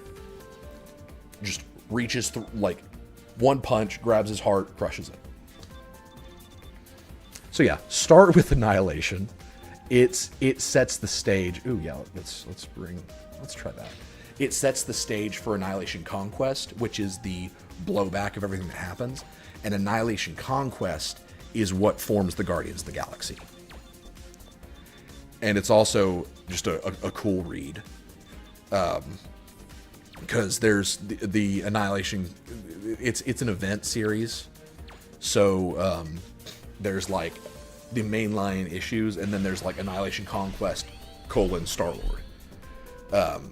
That was,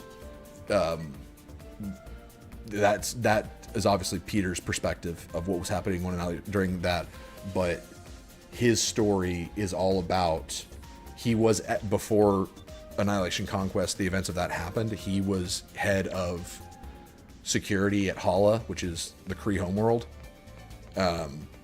And then Hala immediately fell to some kind of new threat.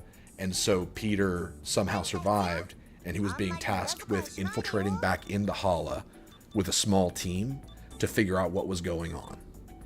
And their enemy is some kind of race that is, they control technology, so they had to go in low tech.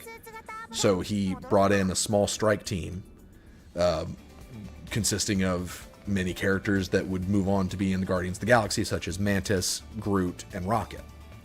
So his strike team is kind of the first version of what would become the Guardians of the Galaxy. And the first scene, I know I'm ranting, I'm sorry. The first panel we see of Rocket and Groot is when Peter's doing the conversation with his contact in the Kree. Like, they're walking around the infirmary, and they told him what he needs to do, and then he's asked, okay, who do I have? And, you know, it's doing the whole lineup, the Suicide Squad thing of here's the characters you're about to... and so the first panel we see of Rocket and Groot is they're talking about Rocket and Groot separately. And then the lady that's talking to Peter is like, they've formed some kind of bond, and it shows Rocket shooting a mounted minigun. And then the next panel zooms out a little bit, and Groot is holding Rocket and the minigun. And it's like, that's perfect. Like, that, if you need to know Rocket and Groot's relationship, boom, there it is. Like, from the first moment that they, because their whole relationship began off of Rocket like big gun, Groot can hold big gun. I'll find some of those panels if I've still got them. But seriously, if you ever like decide you want to read anything Guardians of the Galaxy, I recommend the Annihilation stuff. Annihilation Conquest, then Guardians of the Galaxy from 2008 onward.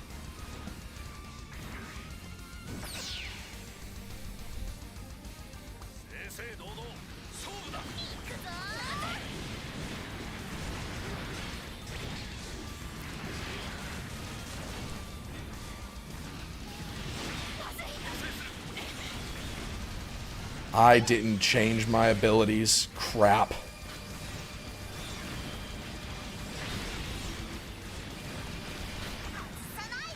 And I'm defending. That sucks.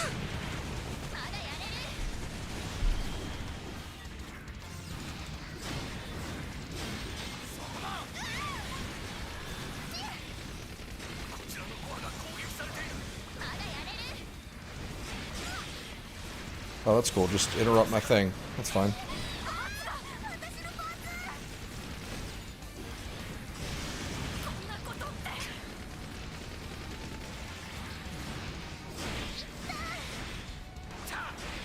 Oh, what weapon do you have there?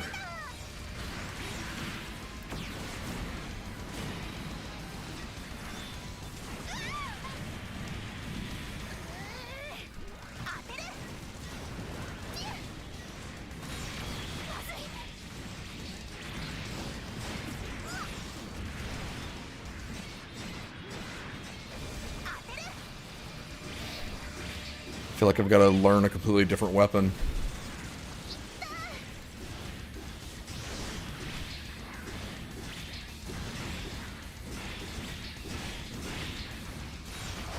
Oh yeah.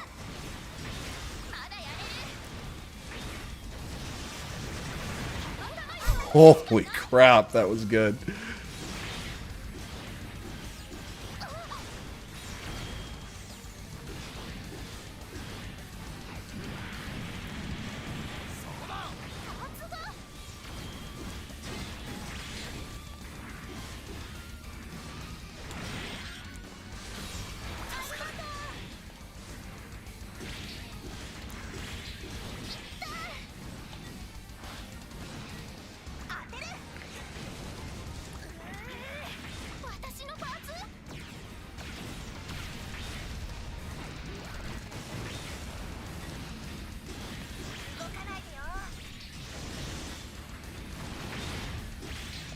I think I need to just play easy missions on this game for a little while so I can just stock up on Gundam points, whatever they're called, so I can just start upgrading the crap out of stuff.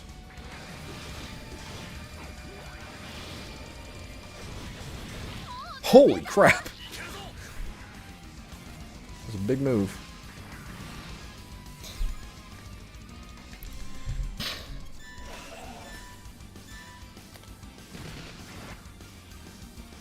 Fighting an enemy core now.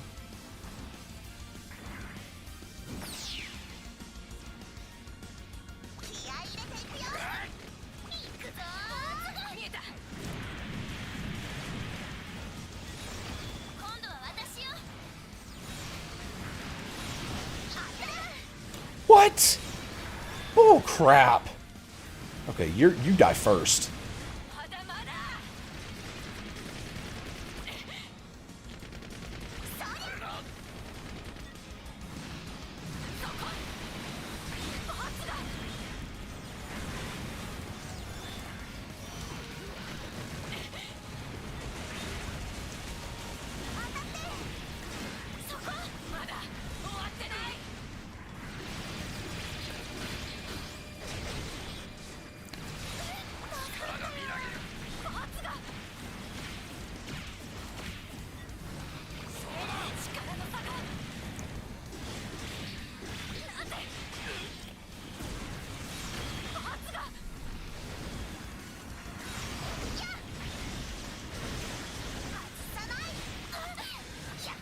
What?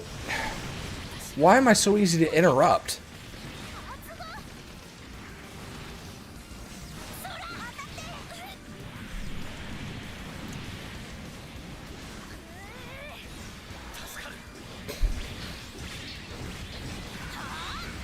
Can't see, can't see.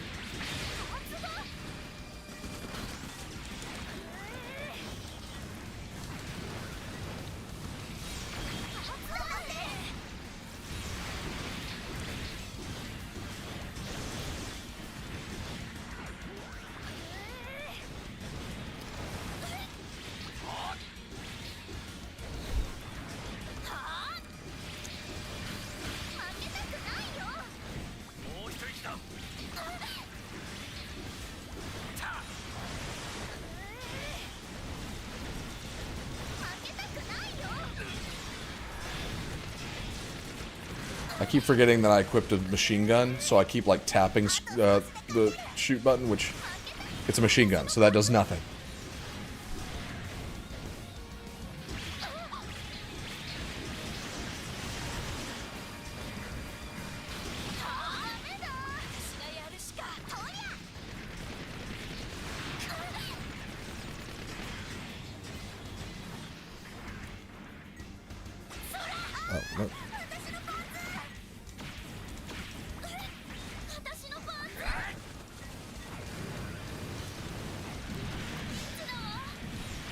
hitting with every special weapon I have.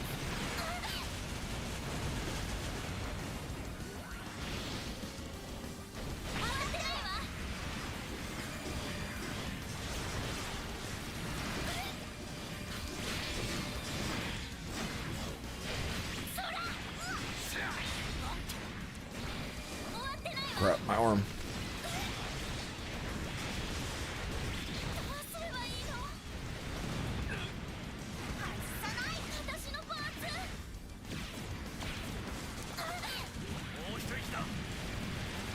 Name another place you've seen a combo go from bow and arrow to double bazookas. And don't say Devil May Cry. I feel like that'd probably be possible in Devil May Cry.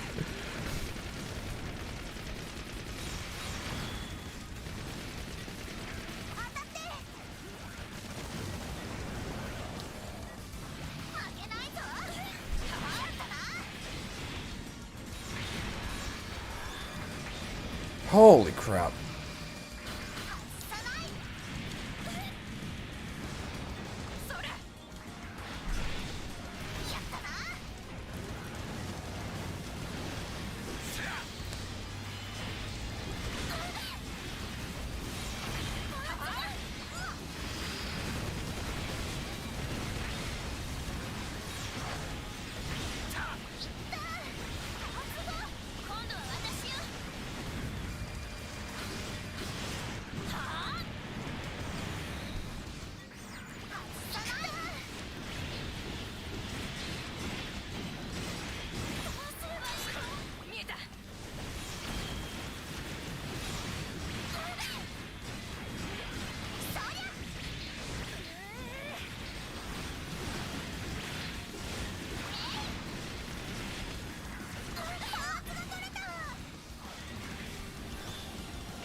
Not my target, but hey, if I can hit somebody, you know?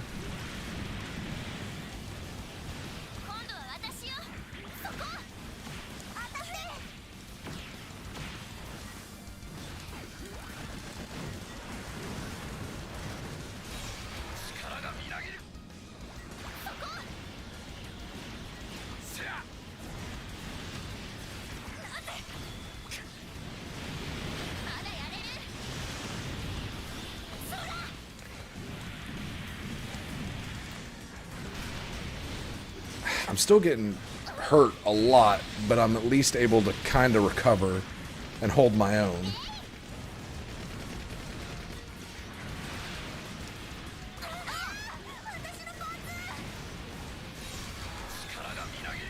Damn it.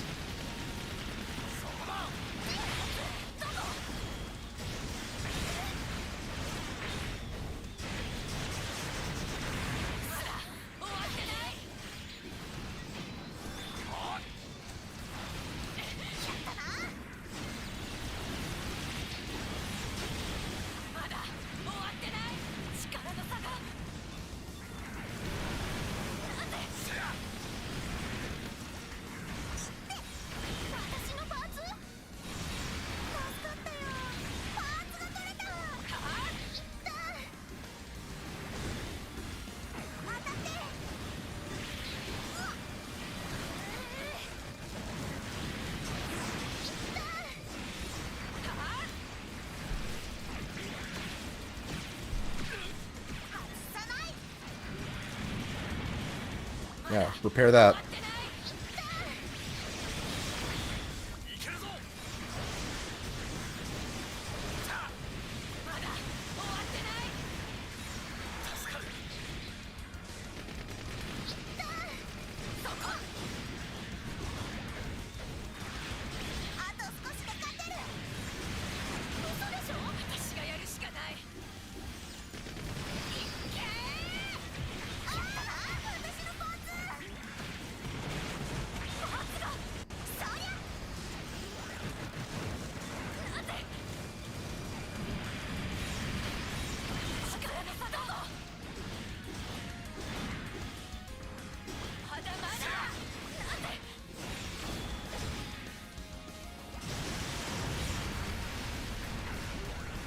How does it feel? How does it freaking feel?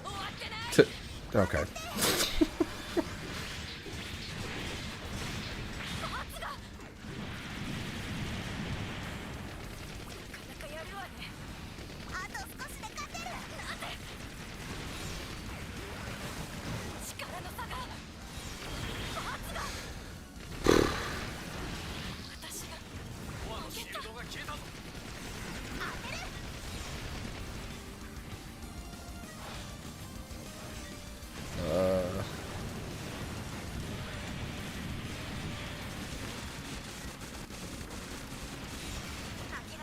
There's another. Oh my god.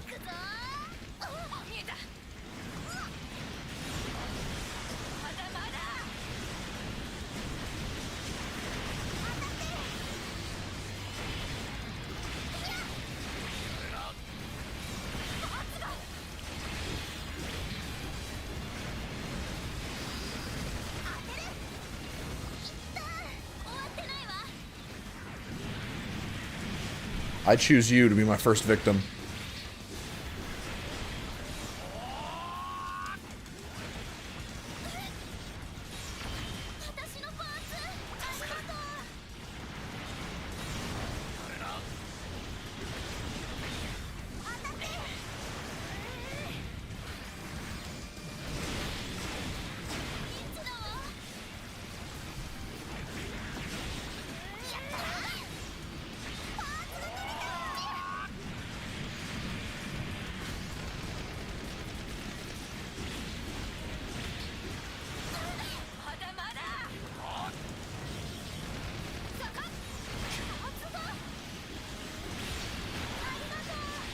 Jeez.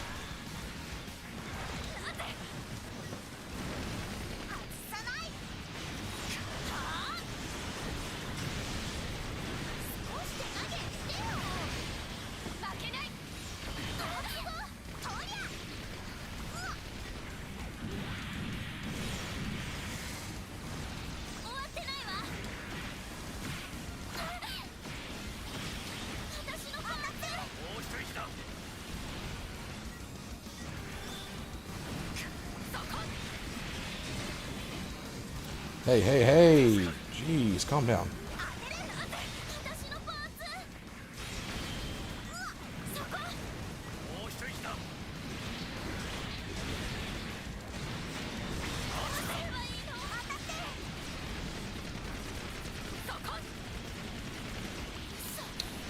Oof.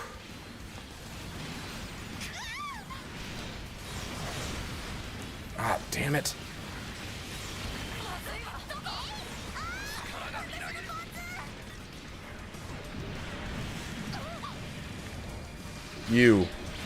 You're next.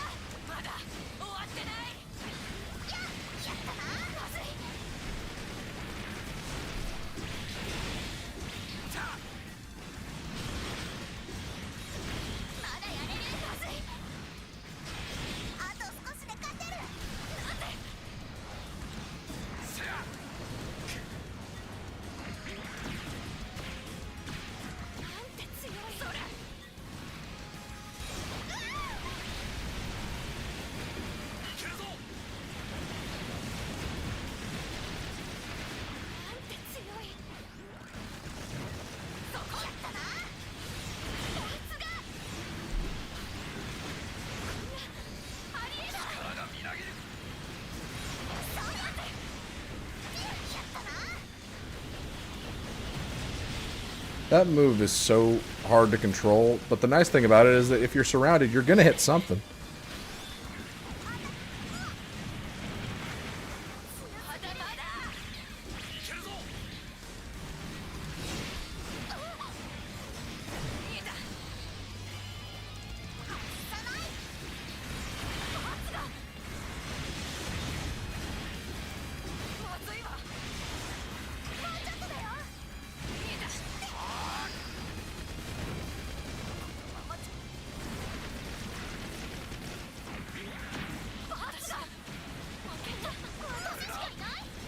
Did that one just heal a lot?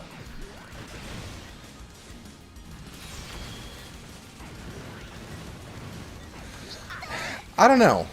I think I might go back to what I had, because the main reason I picked this sword is because it was gold rarity. I think we had a good thing going with the sword we had.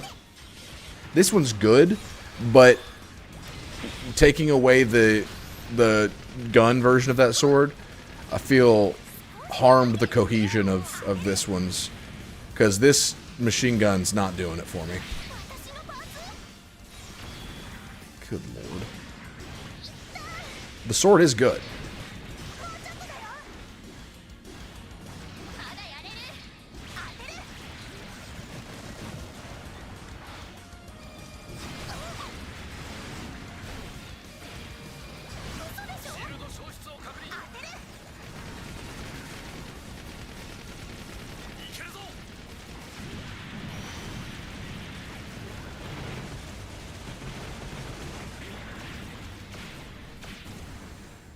The bow has really grown on me for this build, though.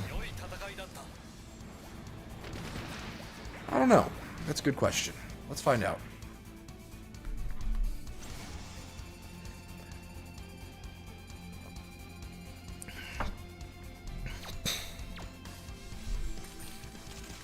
Ooh. Ooh, level 10 purple GN pistols. I may just use those. Oh, wait, no.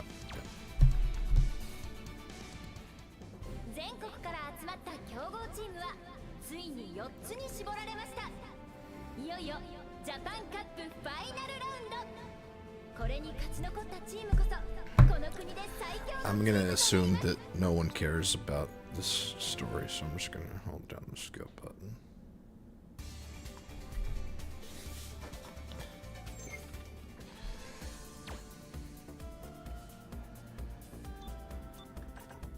Alright, dual GN pistols it is. Ranged weapon penetration. Okay. And then we'll just keep the beam sword rolling. And this time I'll actually remember to equip abilities. That honestly may have been what we were suffering from, was the fact that we had no abilities.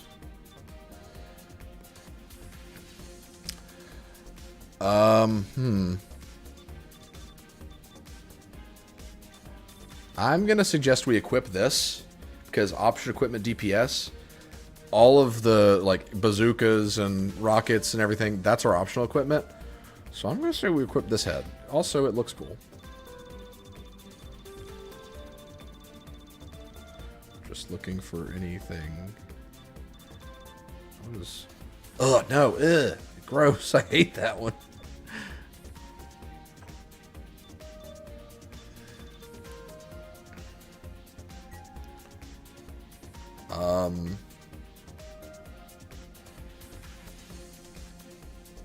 Do we want to try a new chess piece?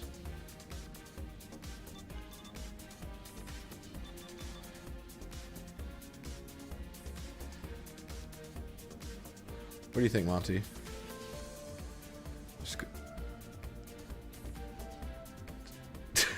I just don't get it yet. Okay.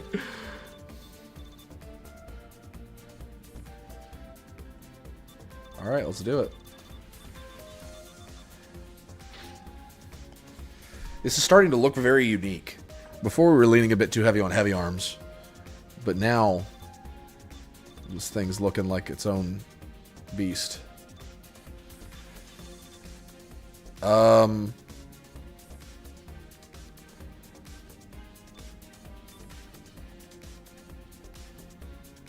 I got a really good Sandrock custom arms. Yo. What?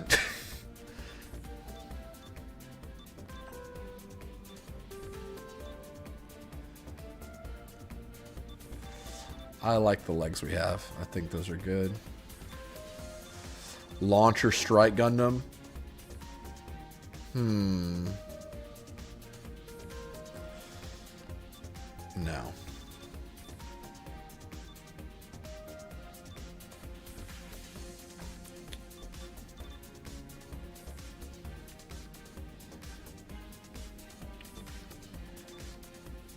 It's got a gun port. What? What does that mean? Sure, let's equip that. And builder parts. We can't fit anything else. I couldn't tell if the shield bits were helping. But...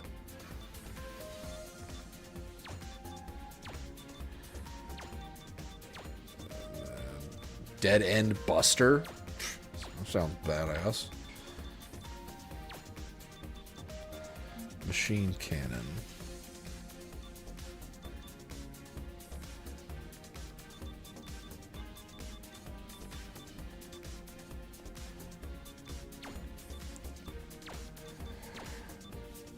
Oh yeah, Mega Particle Cannon. Okay. Alright, paint. Let's go through this again. So just the chest. We changed something else. Oh yeah, the chest and head. So let's say you are the blue. Yep, blue. Orange. Got orange nipples. That's cool.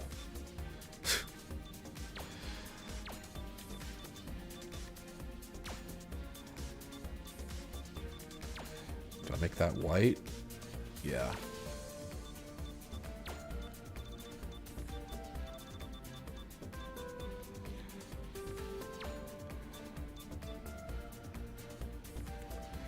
Okay, and then head.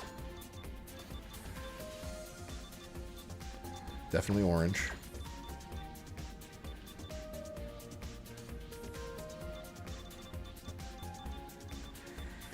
Blue and then maybe white. No, that's the chin, so.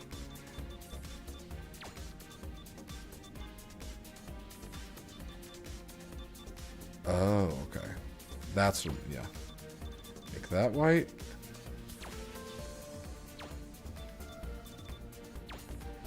And then the antenna, gotta be blue.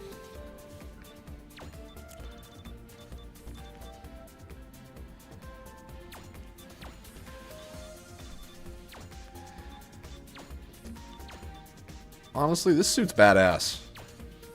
We've created something really cool here.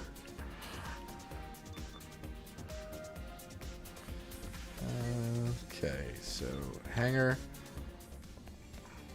I don't know what master grade is gonna, because there's master grade kits in this too. But I don't. Yeah, that's an MG Gunpla. Thank you. Go away.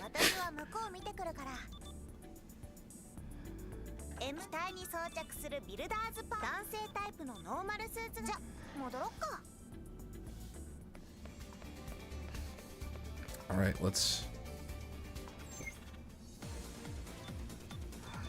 What is this one? It's a battle royale. Okay. Any hotspots I need to care about? That one's got Dynamis. No. Come on. I'm hoping that once we finish Chapter 3, it's the Japan Cup Finals. This is a big deal. Hoping once we finish Chapter 3, it'll be like, oh hey, you've unlocked Master Grade.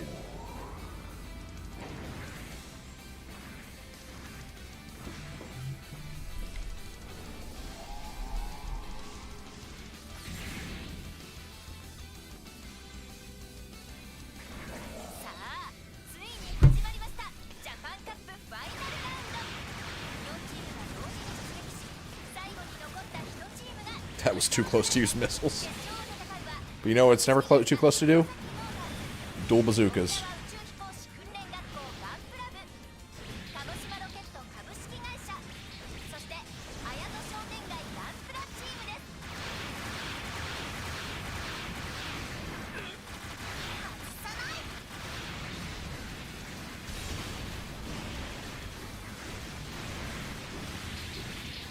I think this might be it, Monty.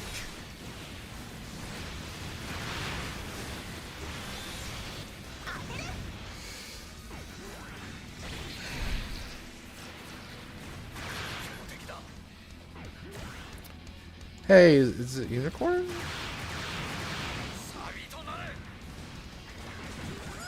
Yeah, that's unicorn.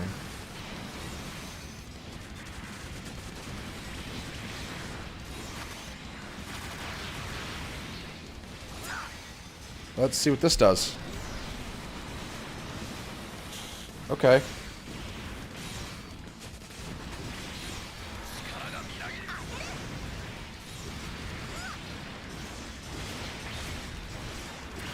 Yeah, I think a lot of it is the color scheme. But I do think when it goes into full battle mode with like the red lights on the inside, that's pretty cool. But I also agree it's probably one of my least favorites.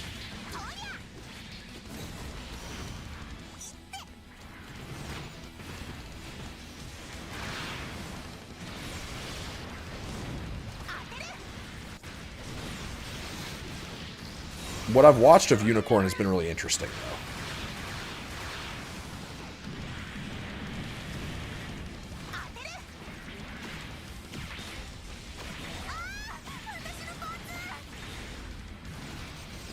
Yeah, I agree.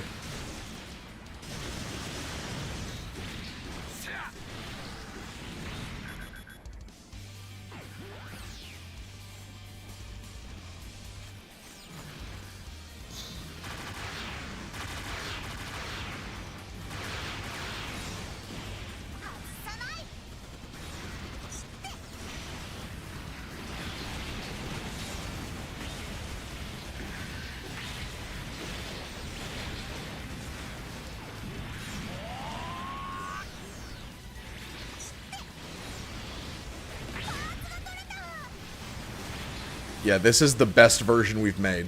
Hands down.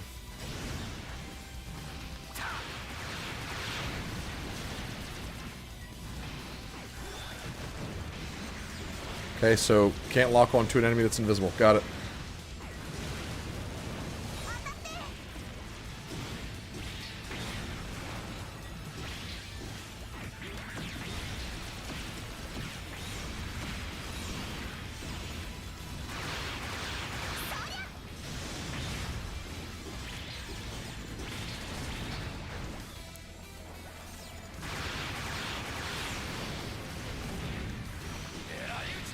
That special melee move is really good. This could be the Chortle Gundam.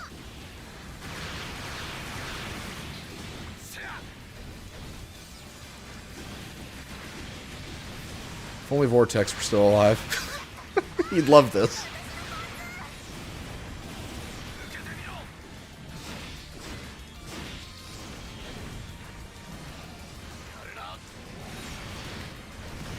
Yeah, that move right there that knocks them all down, super good.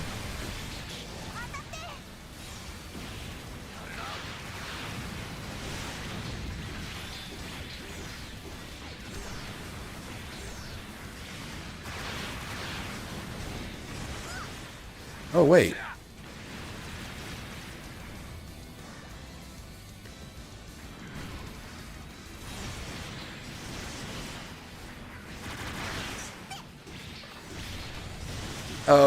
Monty, to the left of my L3R3, that blue bar that's kind of on the opposite side of where my pistol ammo is, what is that? Has that always been there?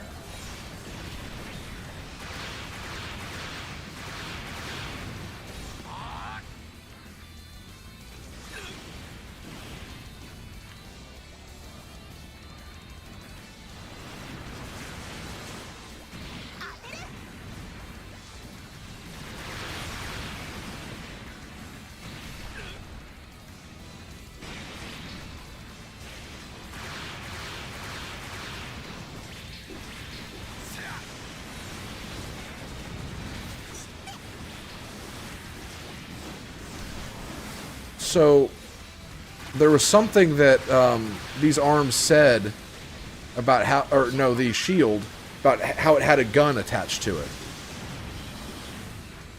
I vaguely remember that. So, like, I'm over here thinking, can I use that?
Sorry, I'm looking at my phone.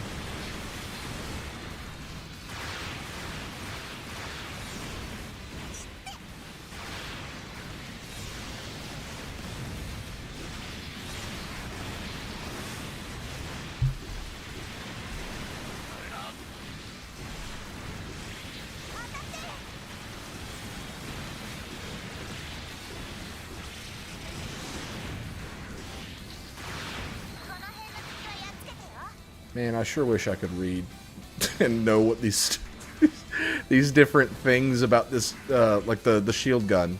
It was just like, yeah, shield gun. Okay. Can I use it?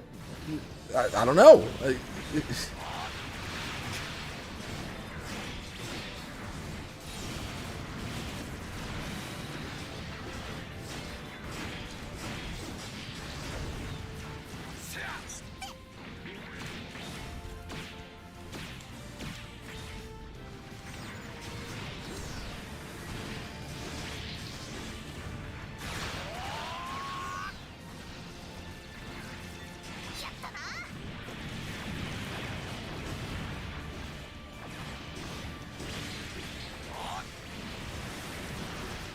I really like that range move where I do a backflip out of that'll be good to disengage and just relocate in general.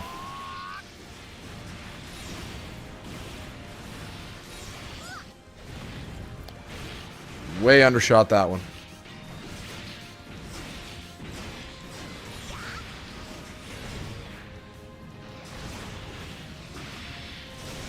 Welcome back, Marumiru. Is that...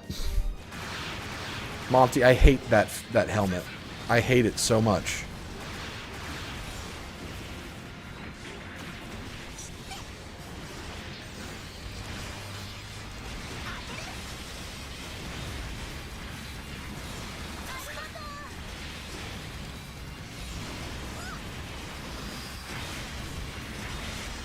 Oh, that was good.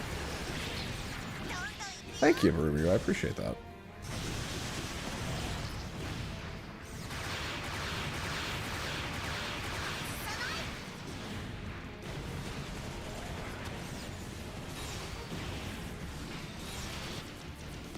I did not mean to use that ability. Just groundbreaking.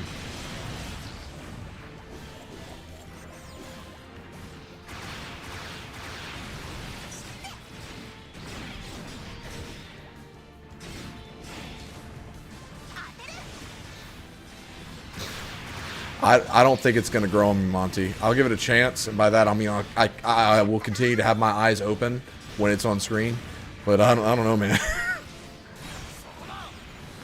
It looks like a mustache, not even a good one. Whew.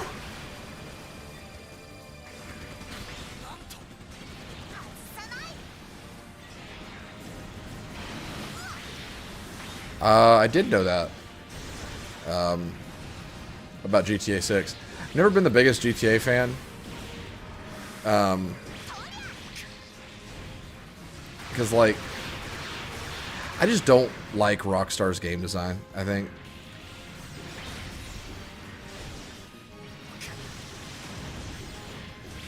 I don't know, it just kind of feels like Grand Theft Auto, all it ever did was give people open world, do whatever in a city.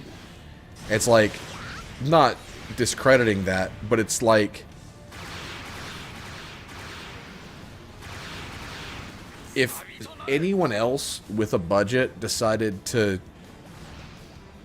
try to encroach on their territory and wasn't volition, and they'd make a better game, you know? Like, nothing about Grand Theft Auto, aside from, to me, and I mean, again, I understand. People like it, and I get why they do, but to me, being someone that plays a lot of games, a lot of open world games, nothing about Grand Theft Auto, other than, like, the map, like the city itself, is impressive. or like appealing. Like the shooting isn't good. The driving is fine, I guess. I'm not a good judge of driving in video games. The story, I've never really cared about any. I've played 2 Grand Theft Auto games, 4 and 5. Never really cared about the story. All I know is that Nico wants to go bowling. Or no, Roman wants to go bowling. Nico's who we play as. See, like. It just kind of feels like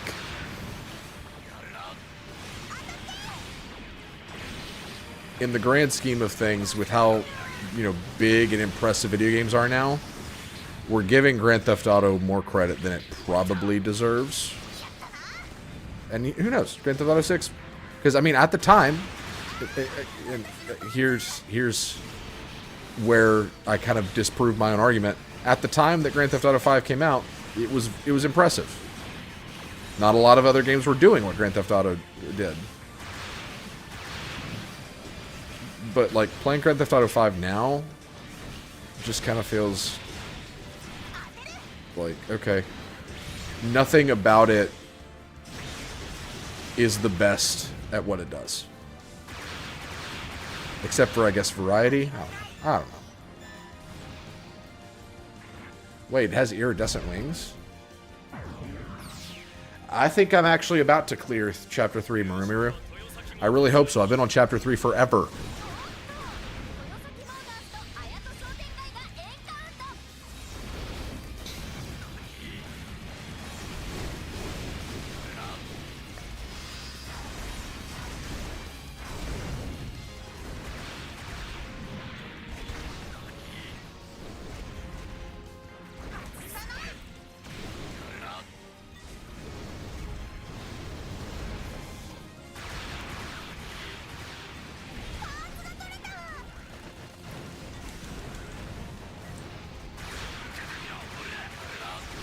This fight's gonna take a really long time.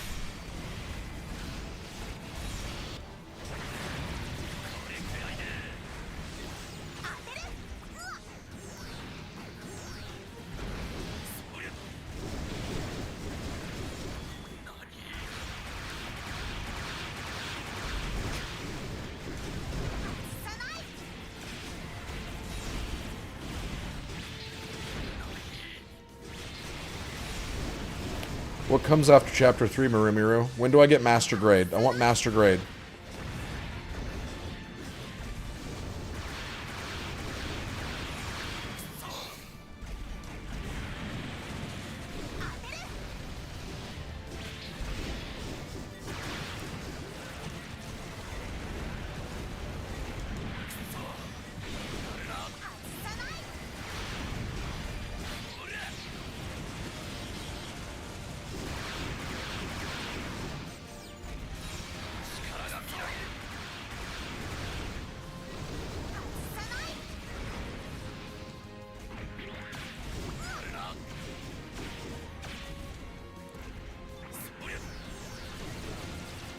I still don't know what that particle cannon thing does.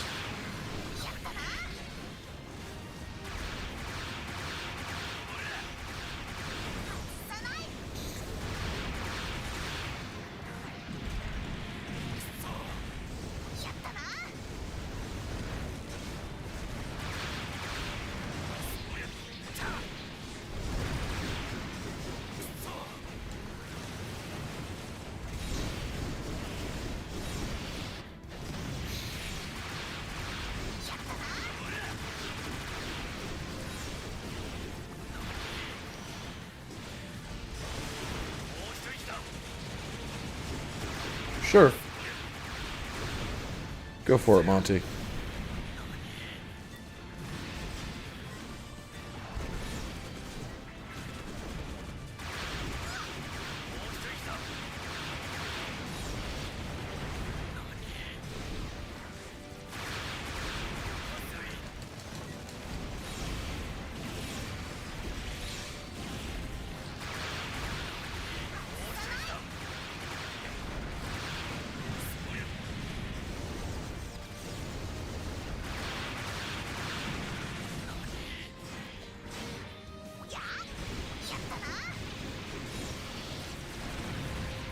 crap. I did not mean to use that move.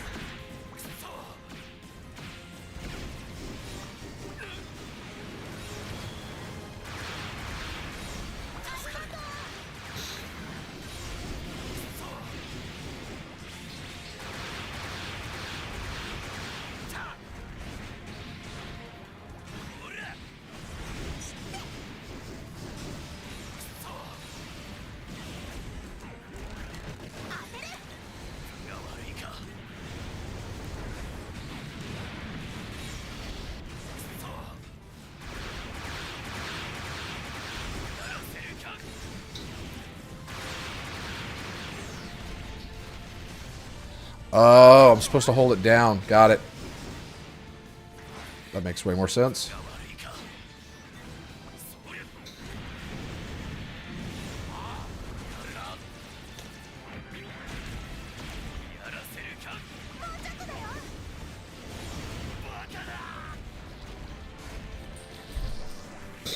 All right.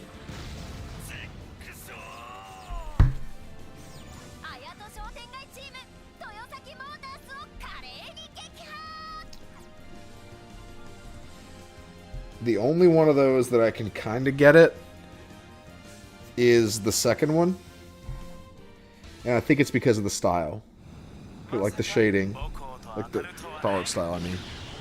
Oh, who's that?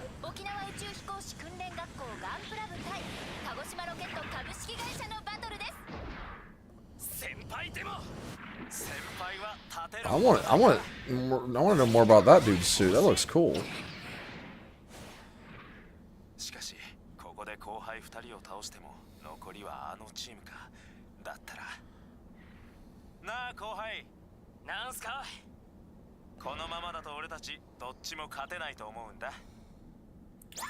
The wings are cool, but it just, maybe I just need to see. I don't know. It doesn't look like they go together, you know?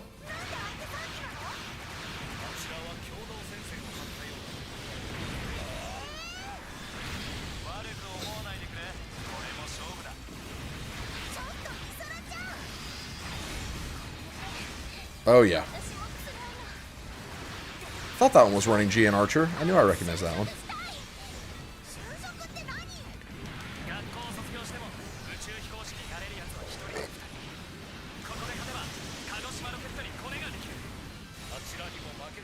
But seeing the whole thing together, I can understand the appeal, but the face ruins it for me.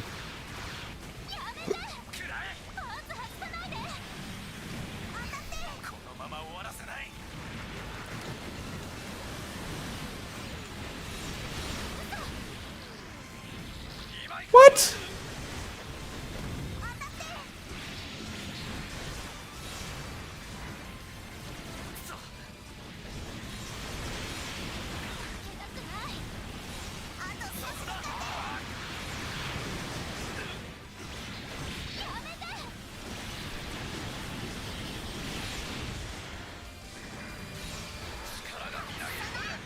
Debating on ordering some food. Probably shouldn't.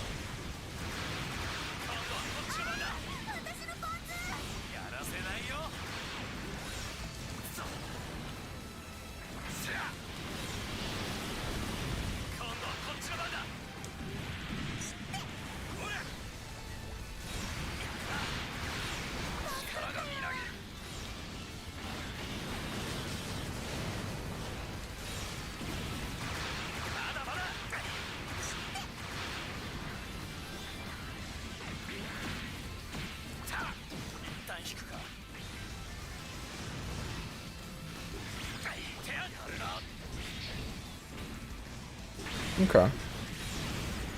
Also, I think we really have done it. I think this is the Chortle Gundam.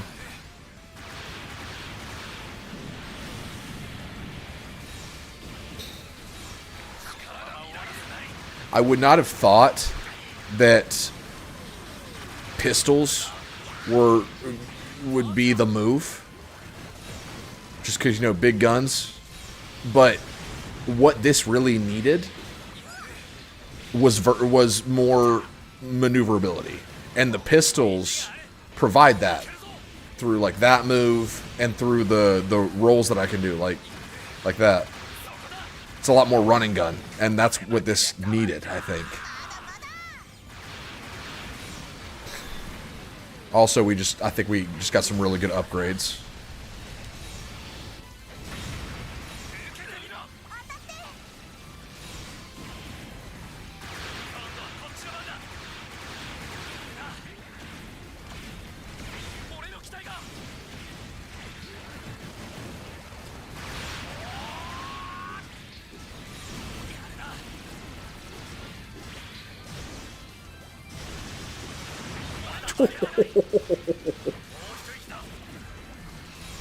And pow!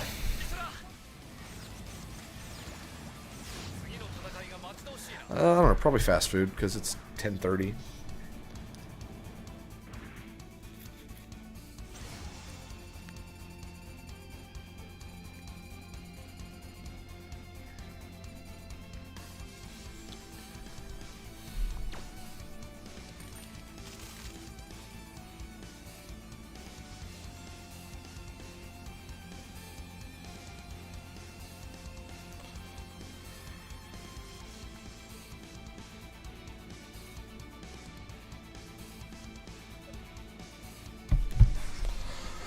Moonlight Butterfly. Oh, it's the turn A thing. That's cool. I'm gonna let this play for a sec.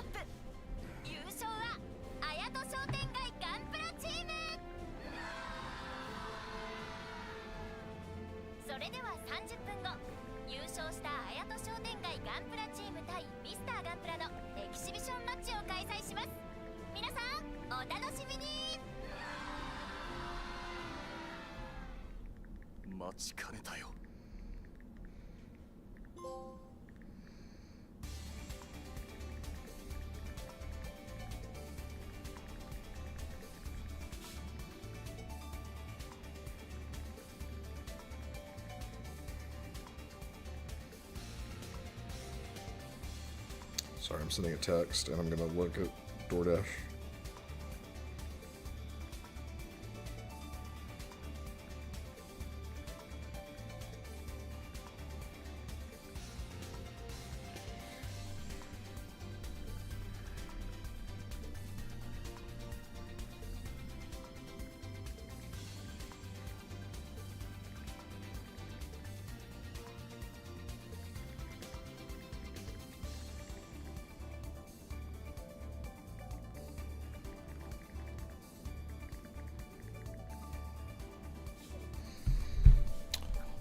Let's put some picks to turn A. Yep.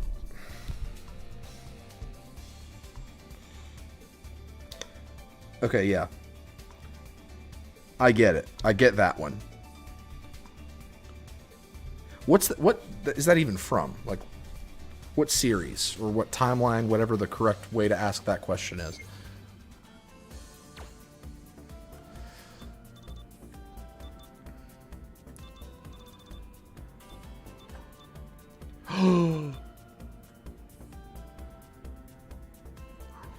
I mean, we gotta try it, right? And it's from the turn A. That can't get away from that stupid thing.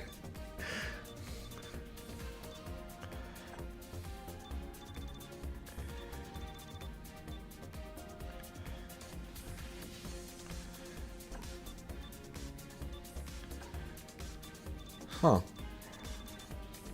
A unicorn backpack.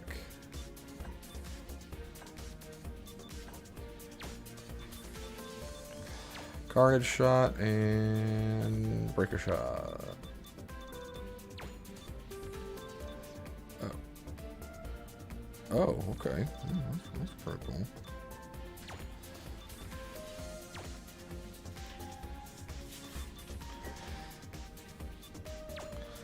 Alright, let's see what DoorDash has.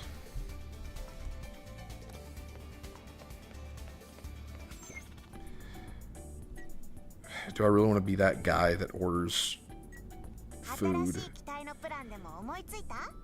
this late? You know what? I'm gonna be good. I'm gonna be good. I'm gonna eat leftovers. Willpower, ladies and gentlemen. That's what it looks like. Yo, a stray green frame. That's the one with the rifle that has dual bayonets.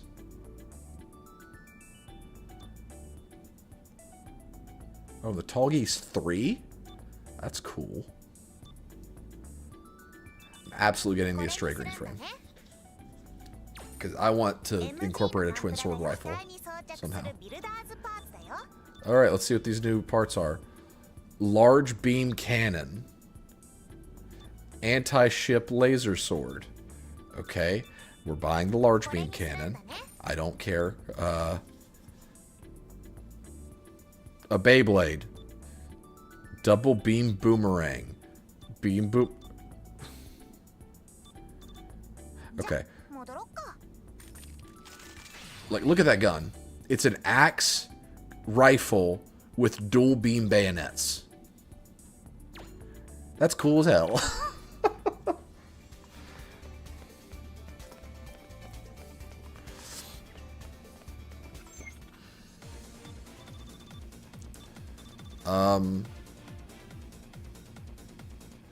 Is that the whole game?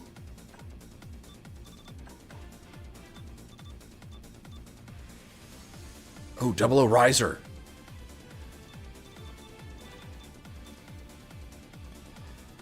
But hold on. Oh, wait, no. Oh, I'm fighting Mr. Gunpla. Yeah, I'm going to bring that rifle. I probably shouldn't, but I'm gonna. Oof. Yeah, let's merge that up some.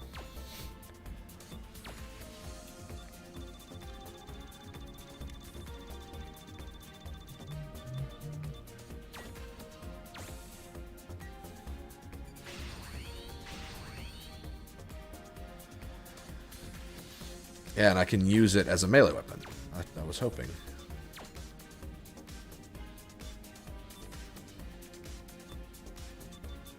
Okay, I'm just going to leave it at 9. Probably going to regret this. But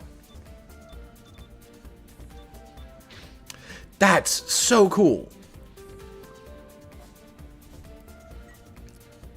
I'm really hoping I like this weapon, because if I do, that's going to be the weapon I use on my main, I think.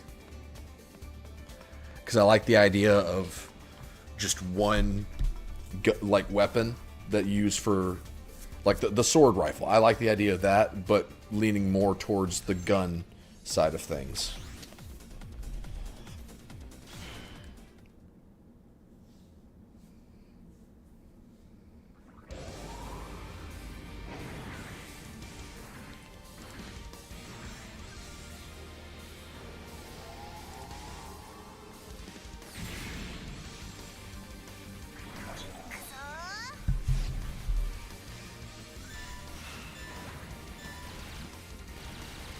Okay, yeah, I might actually really like this weapon.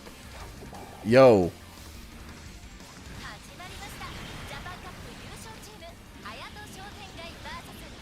Yeah, I think that's the move. Because you can fire it slow in, like, high-powered shots. Or... I forgot to equip skills again.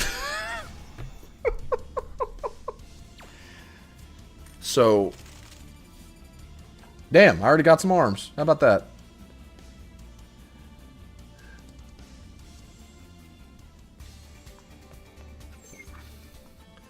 But yeah, it's a versatile ranged weapon. And if it's a good melee weapon, sold. Shot barrage. Sonic thrust, sure.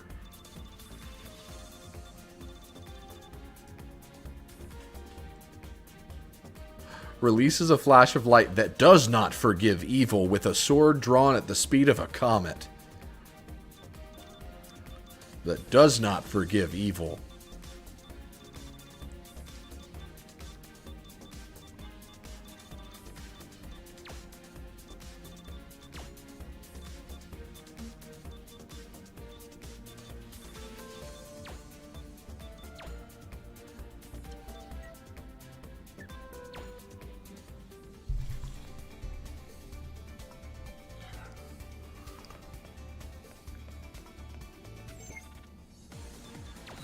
try this again. If I was evil, I would be worried.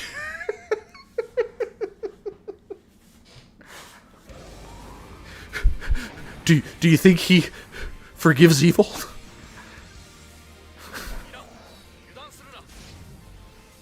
Oh, hey, my shield's on my back now. That's kind of cool, I guess, because it's a two-handed weapon.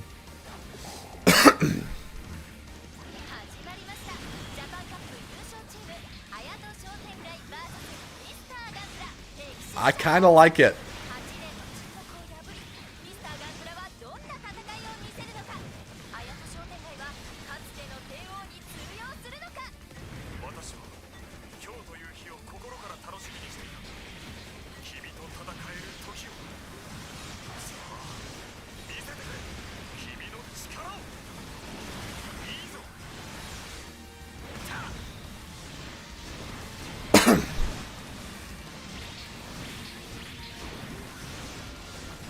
Was it really? What was I even using last time?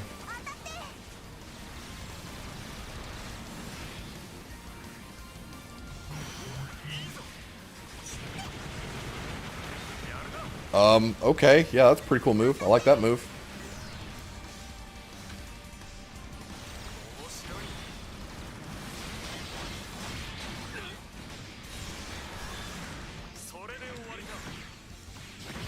Shit.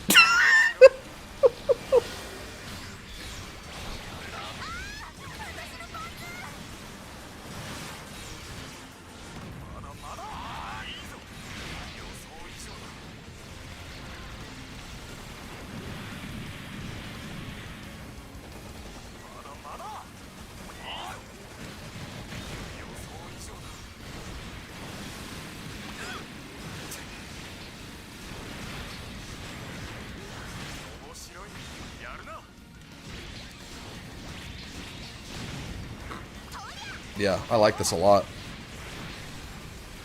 Not for this build, but crap.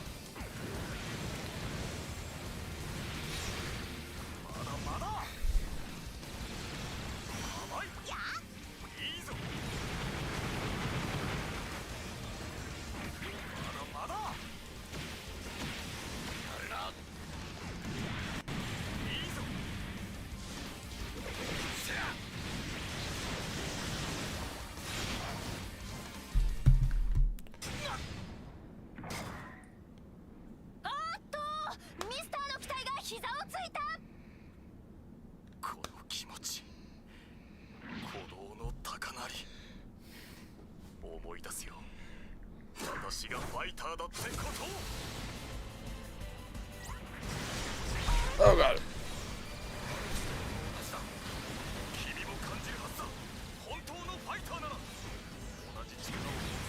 Ow. I went into big mode. I went into big mode.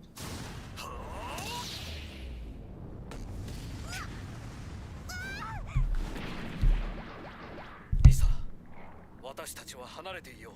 でも、主殿の邪魔になる。私たちは日本一のチームなのに。世界は広いな。私が考えた通り、君は素晴らしいファイターだ。君はこの短い戦いの中ですら、さらに強く。My solo, is that what this?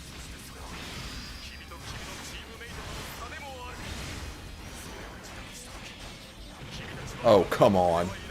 That sucked.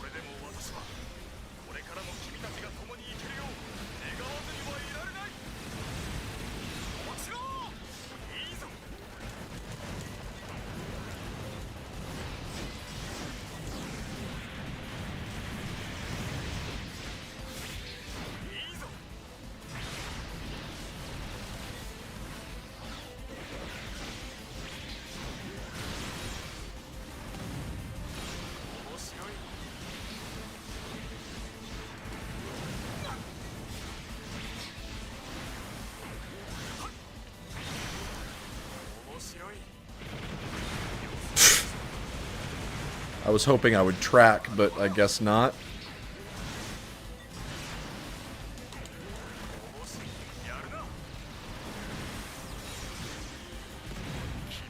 Mr. Gunpla sucks. Mr. Gunpla, more like Mr. Gundam. Wait. ジャパンカップエキシビションマッチは綾戸商店街チームの勝利です。本当に素晴らしいひとときだった。年がいもなくはしゃいでしまったよ。はしゃぎすぎだよ。なんなの？外部から侵入しているのか。 Yo. たまたまテレビをつけたら It's a cool looking suit. バトルしていたのでね。こんなの予定には。君はウィル少年なのか。どうやらその無様なファイターに敗れたようだけど、今回もまた勝ちを譲ってあげたのかい？違う、私は全力で戦ったよ。8年前は僕に勝ちを譲ってくれたのに。いや、君よかったね。手加減してくれる優しいチャンプでさ。よせ。彼もこう言ってるんだ。日本一のトロフィーをもらってとっとと家に帰りなよ。へえ、すごいスピードだ。止まってみる。 Shit. 主殿。下手くそ。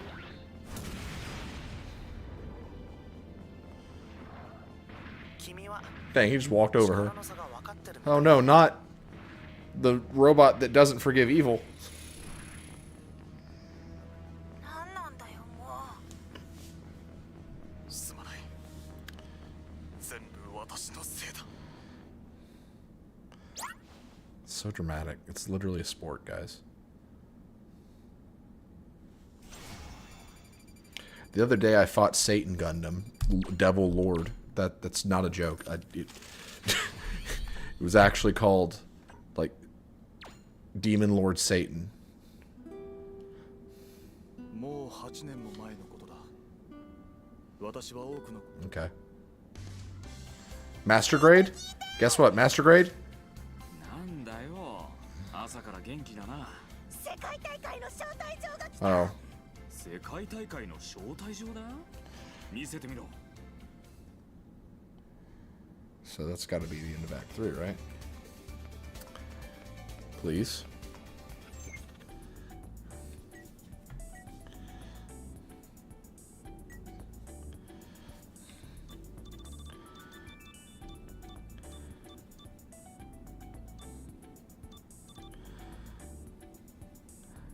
I've seen Stargazer a lot, but I don't know what it even does. I just know it has the ring.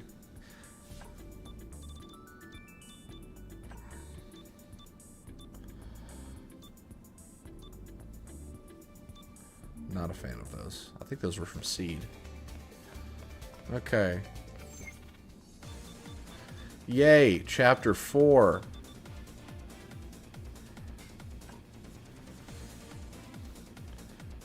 I'm gonna play this mission. And then I'm probably done. Because I just want to see what Master Grade, like, what the difference is in this game. Obviously, I know what it is in real life. I've built 2 Master Grades now. I'm kind of an expert.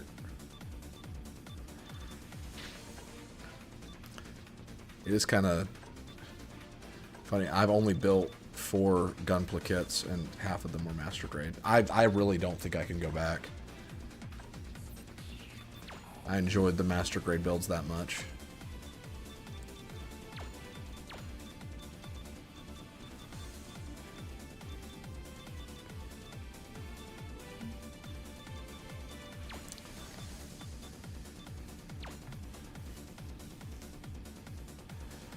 That'd be funny.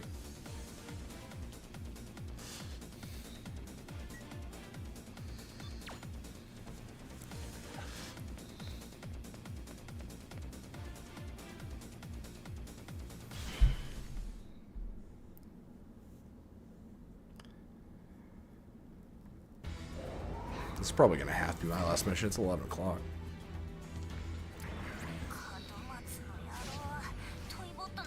Who are you? But I can't act like I haven't skipped every single cutscene. It's just not fair.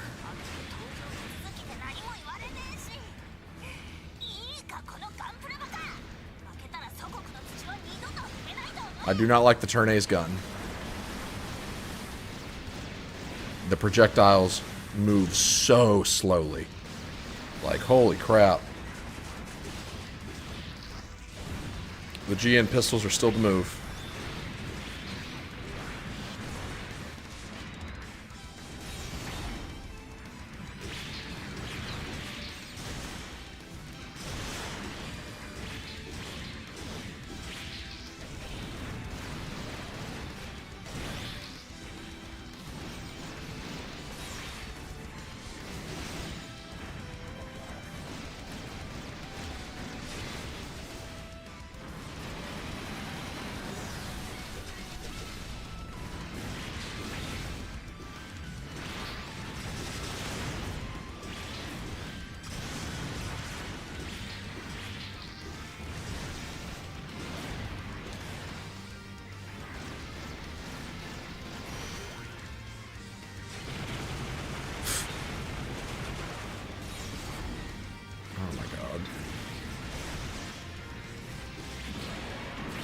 Oh! That dude's got a Buster rifle. Or is it that dude? Give me that. It's definitely that dude. Move, get away.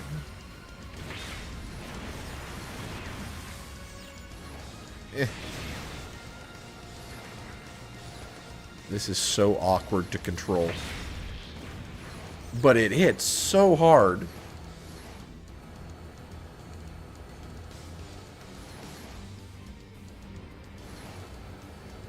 Give me the monolith.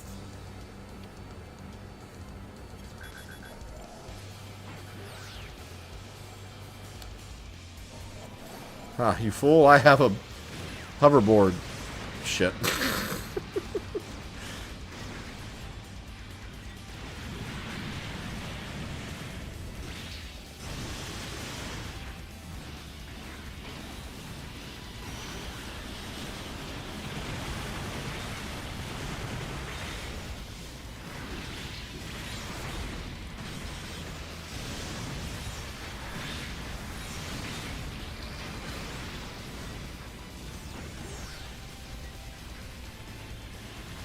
Yeah, me either.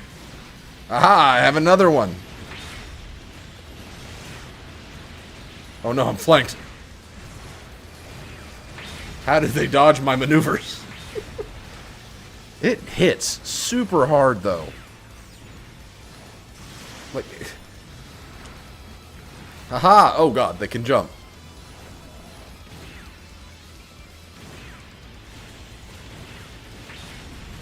Like, look at how much damage it does. This is so bad, though. Oh my god. That's how you win the game. You get on a hoverboard. Shit. Oh my god.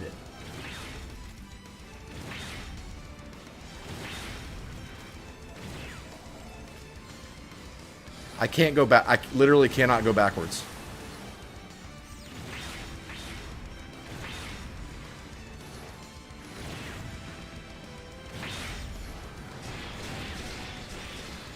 Haha! You think you can... Yeah, you probably can. Haha, you can't! Oh, you're still alive. Hold on.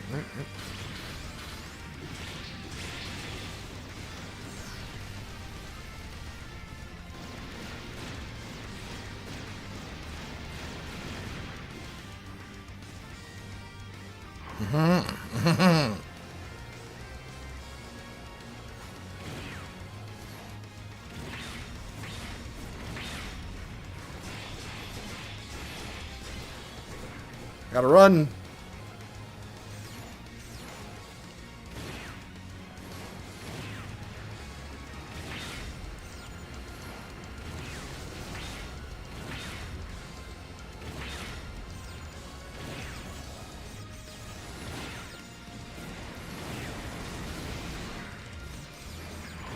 No, steal the other one, you dumbass.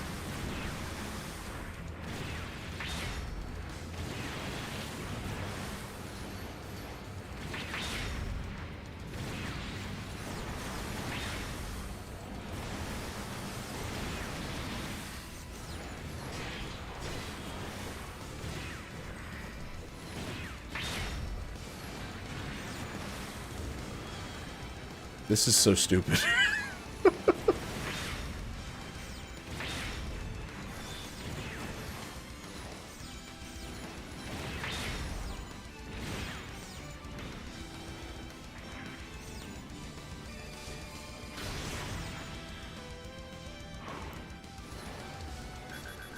Oh no. Oh no, it's Sandrock. Oh my god.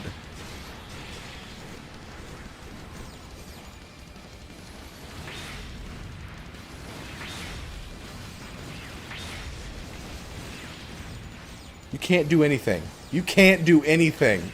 This is sweet justice for that other mission.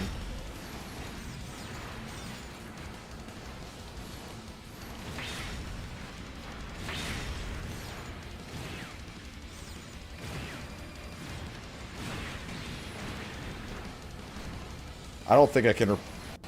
No, I cannot repair it.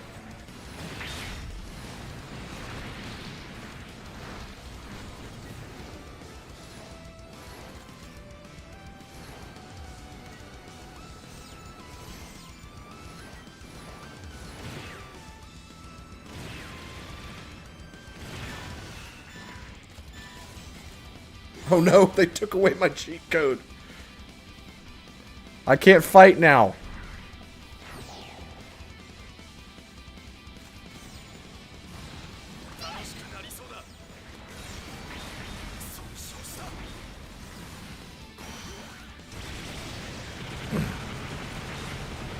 That wasn't meant for you, but okay. Ooh, ground type backpack, nice.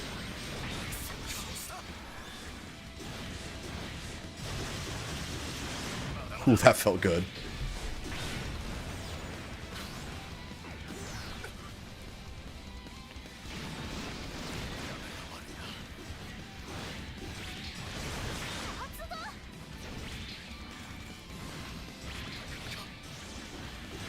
Is this Gundam really small?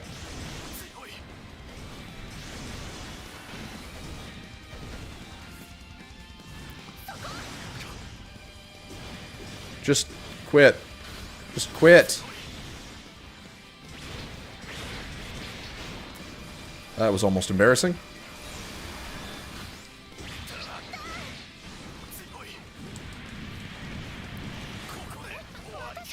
Good thing you never posed a real threat.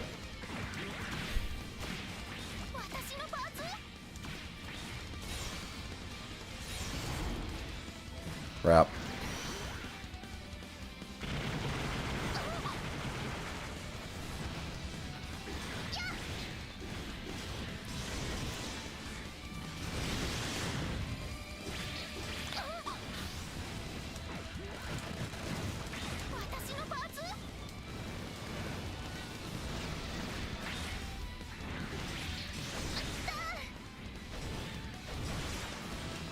Bang, bang, bang, bang, bang, bang, bang, bang, bang, bang.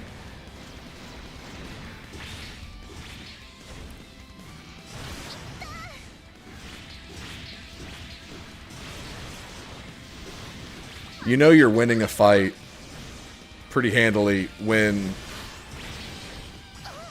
you just realize that they're using a trident and you're like, oh, cool weapon.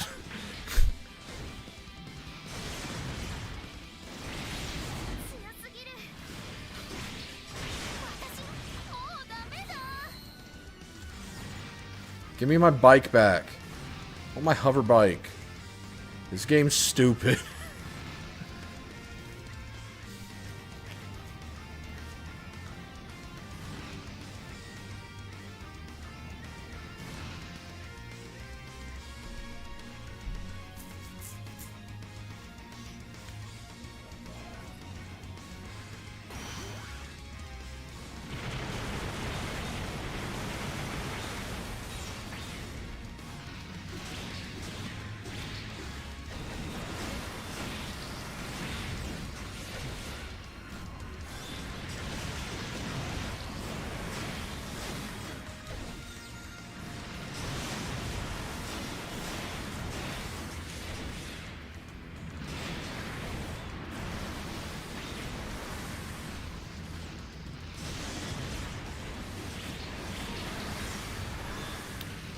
Oh, Daniel's on Helldivers. I need to text him back. You remember Friendly Fire Games, Monty? I don't know if that was before your time or not. That's Daniel from Friendly Fire Games.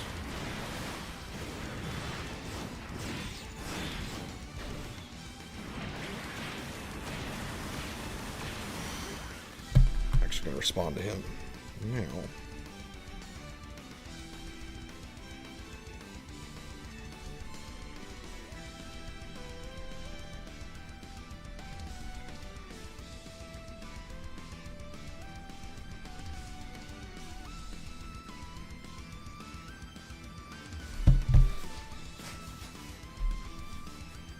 Cool.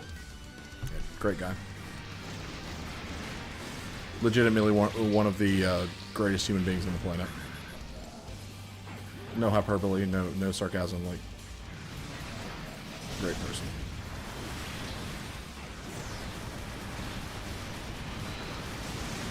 Like, he's the Gundam hoverbike of people.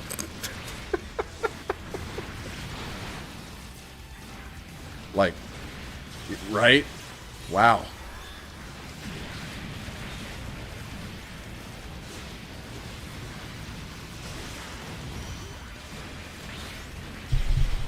It blew off my backpack.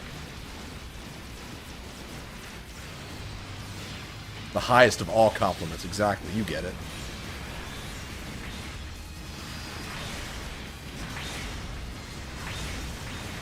Oh, yeah.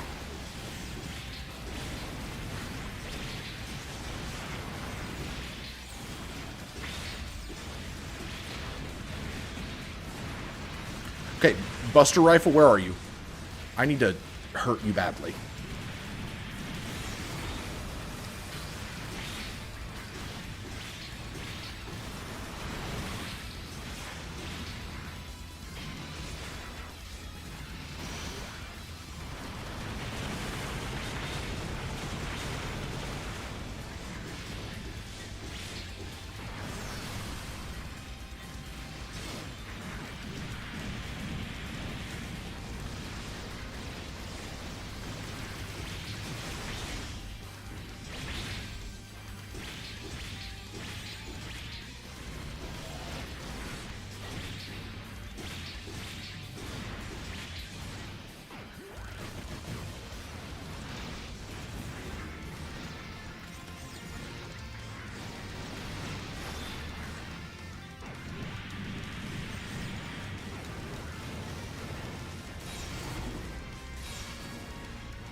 Oh my god, these Buster Rifle dudes.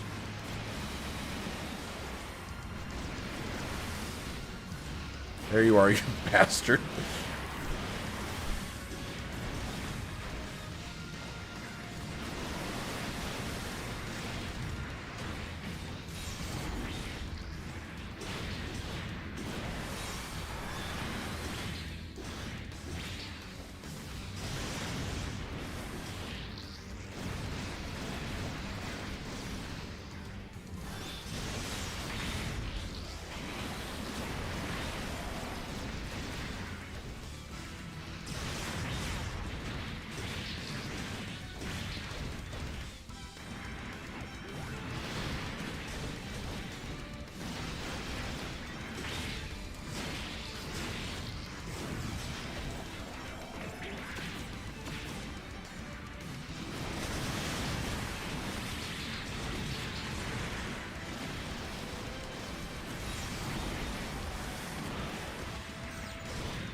Come here.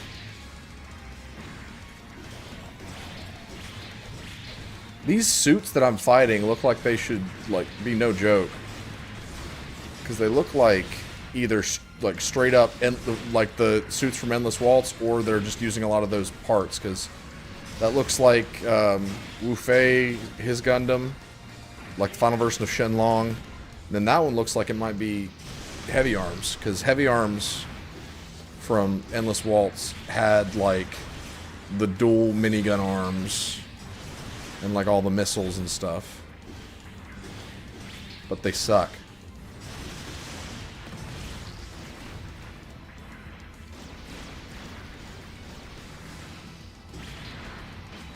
Let me get a good look at you. Okay, no, it's not heavy arms. They're just using a lot of heavy armaments.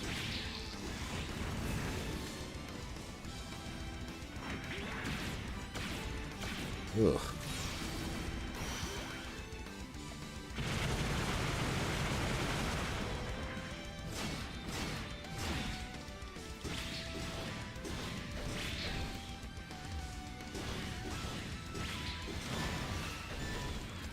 Please be the end. Please be the end. I'm ready to be done with this mission.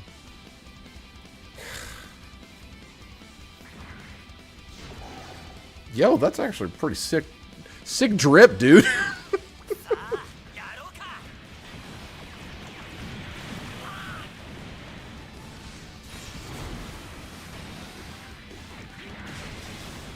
Ooh, he's got the bow.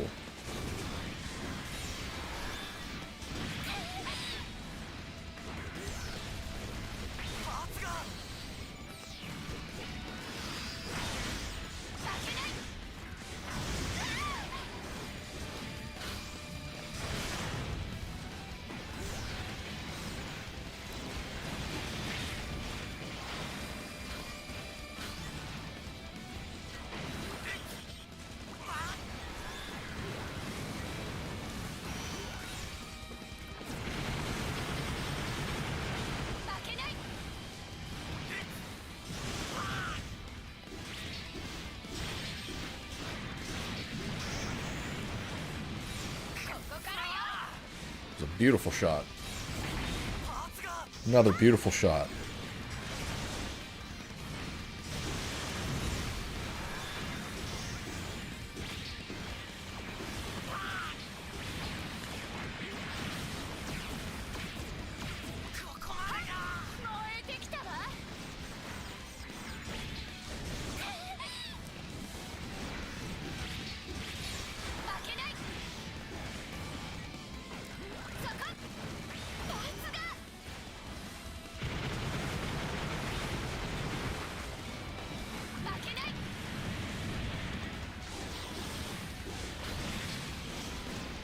She's using, it's not GN bits, it's something else, but she's using it.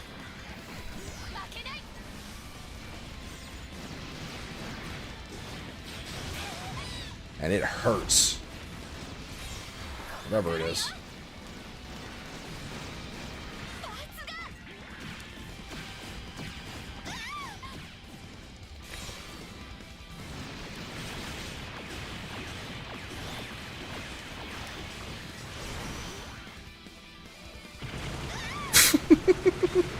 I love just the calm before the absolute destruction.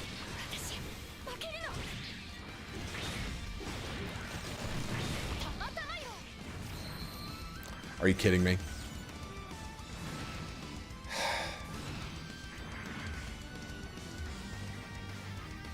Please be the end. Give me a hover bike and then give me another fight. I've earned it. Or a hoverboard, whatever it was that I had.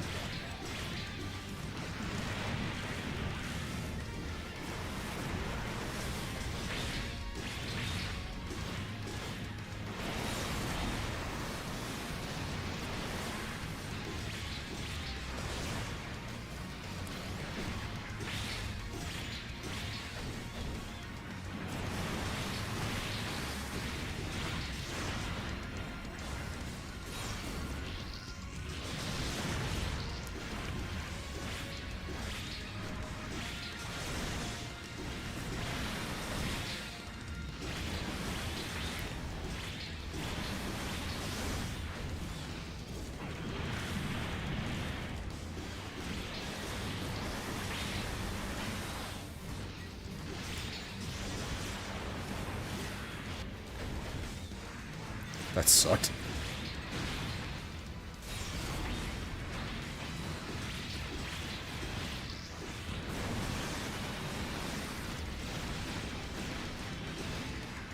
Jabbers? What are called jabbers?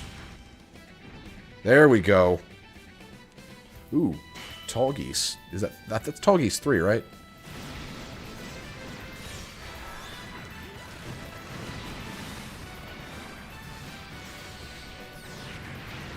Gotcha.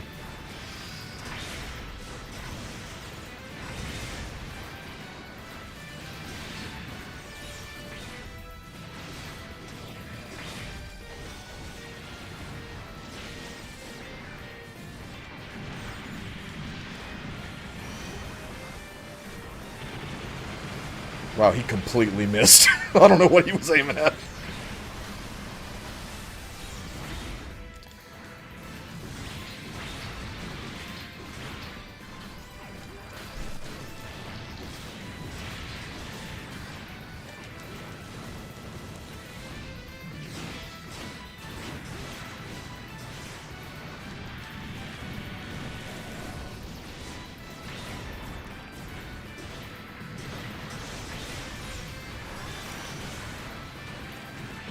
What's tall geese 2?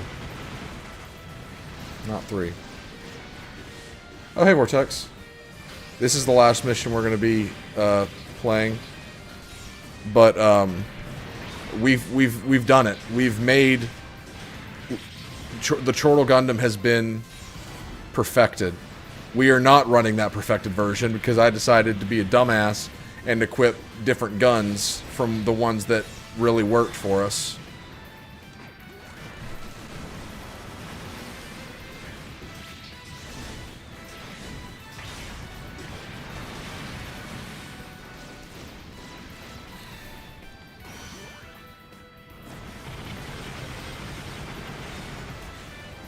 Here's our bow. We have a bow. Gotta have a bow for Chortle games, you know? Chunked them. Or more like, gun, damn, boy! That's the dumbest thing I've ever said. It's a freeing feeling, knowing that you've just said the stupidest thing you're ever gonna say in your mortal life.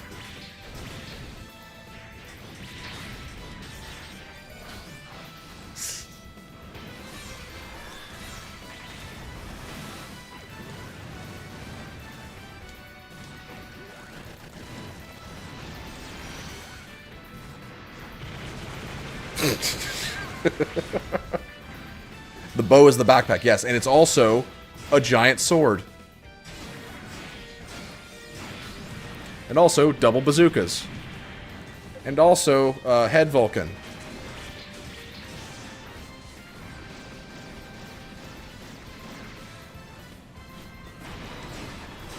Also radiation beam, apparently. No. Radiation beam. There you go.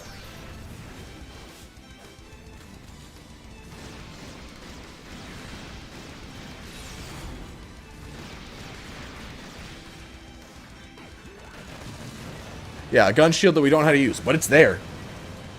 Evildoers beware. We may figure out one. Yeah, it's Gundam. It's Gundam, Vortex. Everything's got to be multiple things. What a dumb pose. Okay.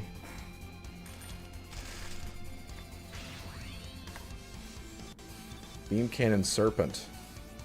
Okay, that's kind of cool.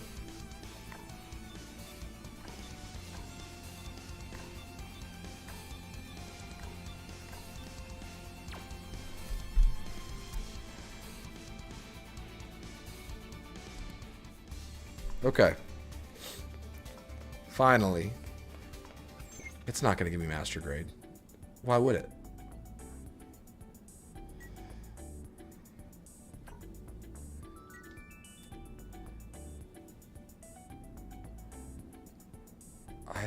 The box will be received if more than half of the items within is obtained.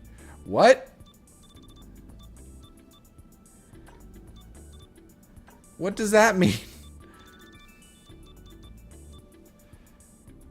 Yo, Sandrock Custom Endless Waltz. That is not the look I remember. Where'd the blue and red come from? Sandrock's always been... Maybe? I don't know.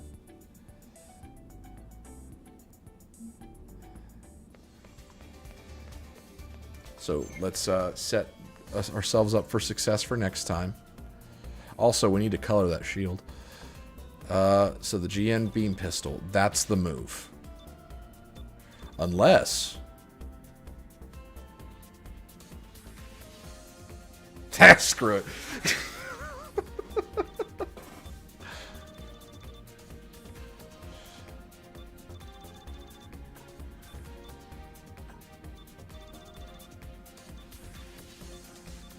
Thought I got a gold piece from that. Did I? Aha! Yo, a refrigerator!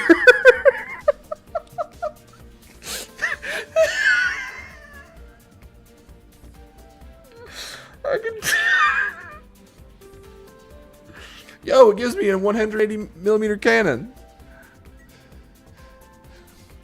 But why, though? It's a freaking refrigerator.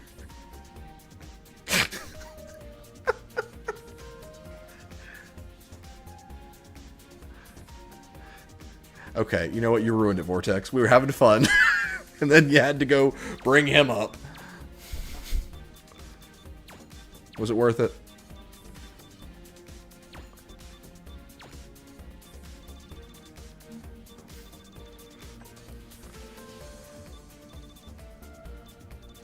Ooh, nice. Vortex, I'm going to send you... I'll just post it in the Discord once I wrap up here, which I'm wrapping up now, but the next Gundam kit I want to build is Sandrock Custom, I believe. Or the Endless Waltz version, I'm not sure. If you get hit enough, all your pieces fall off, so it's kind of the same. Well, thanks for watching, everybody. I'm never playing this game again. It's fun while it lasted until certain connections were made.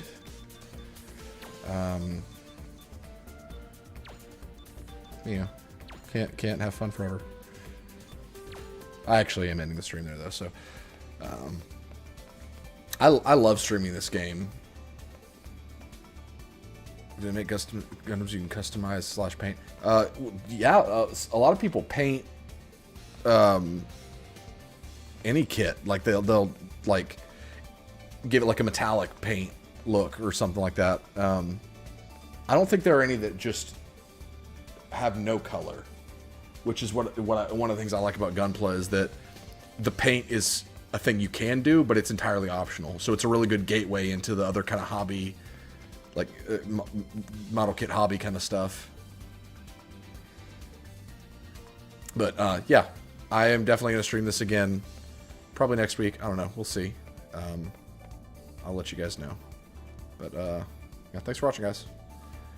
Vortex, if you haven't seen the pictures I posted to Discord, I posted the kit that I built today, Wing Phoenix Rebirth.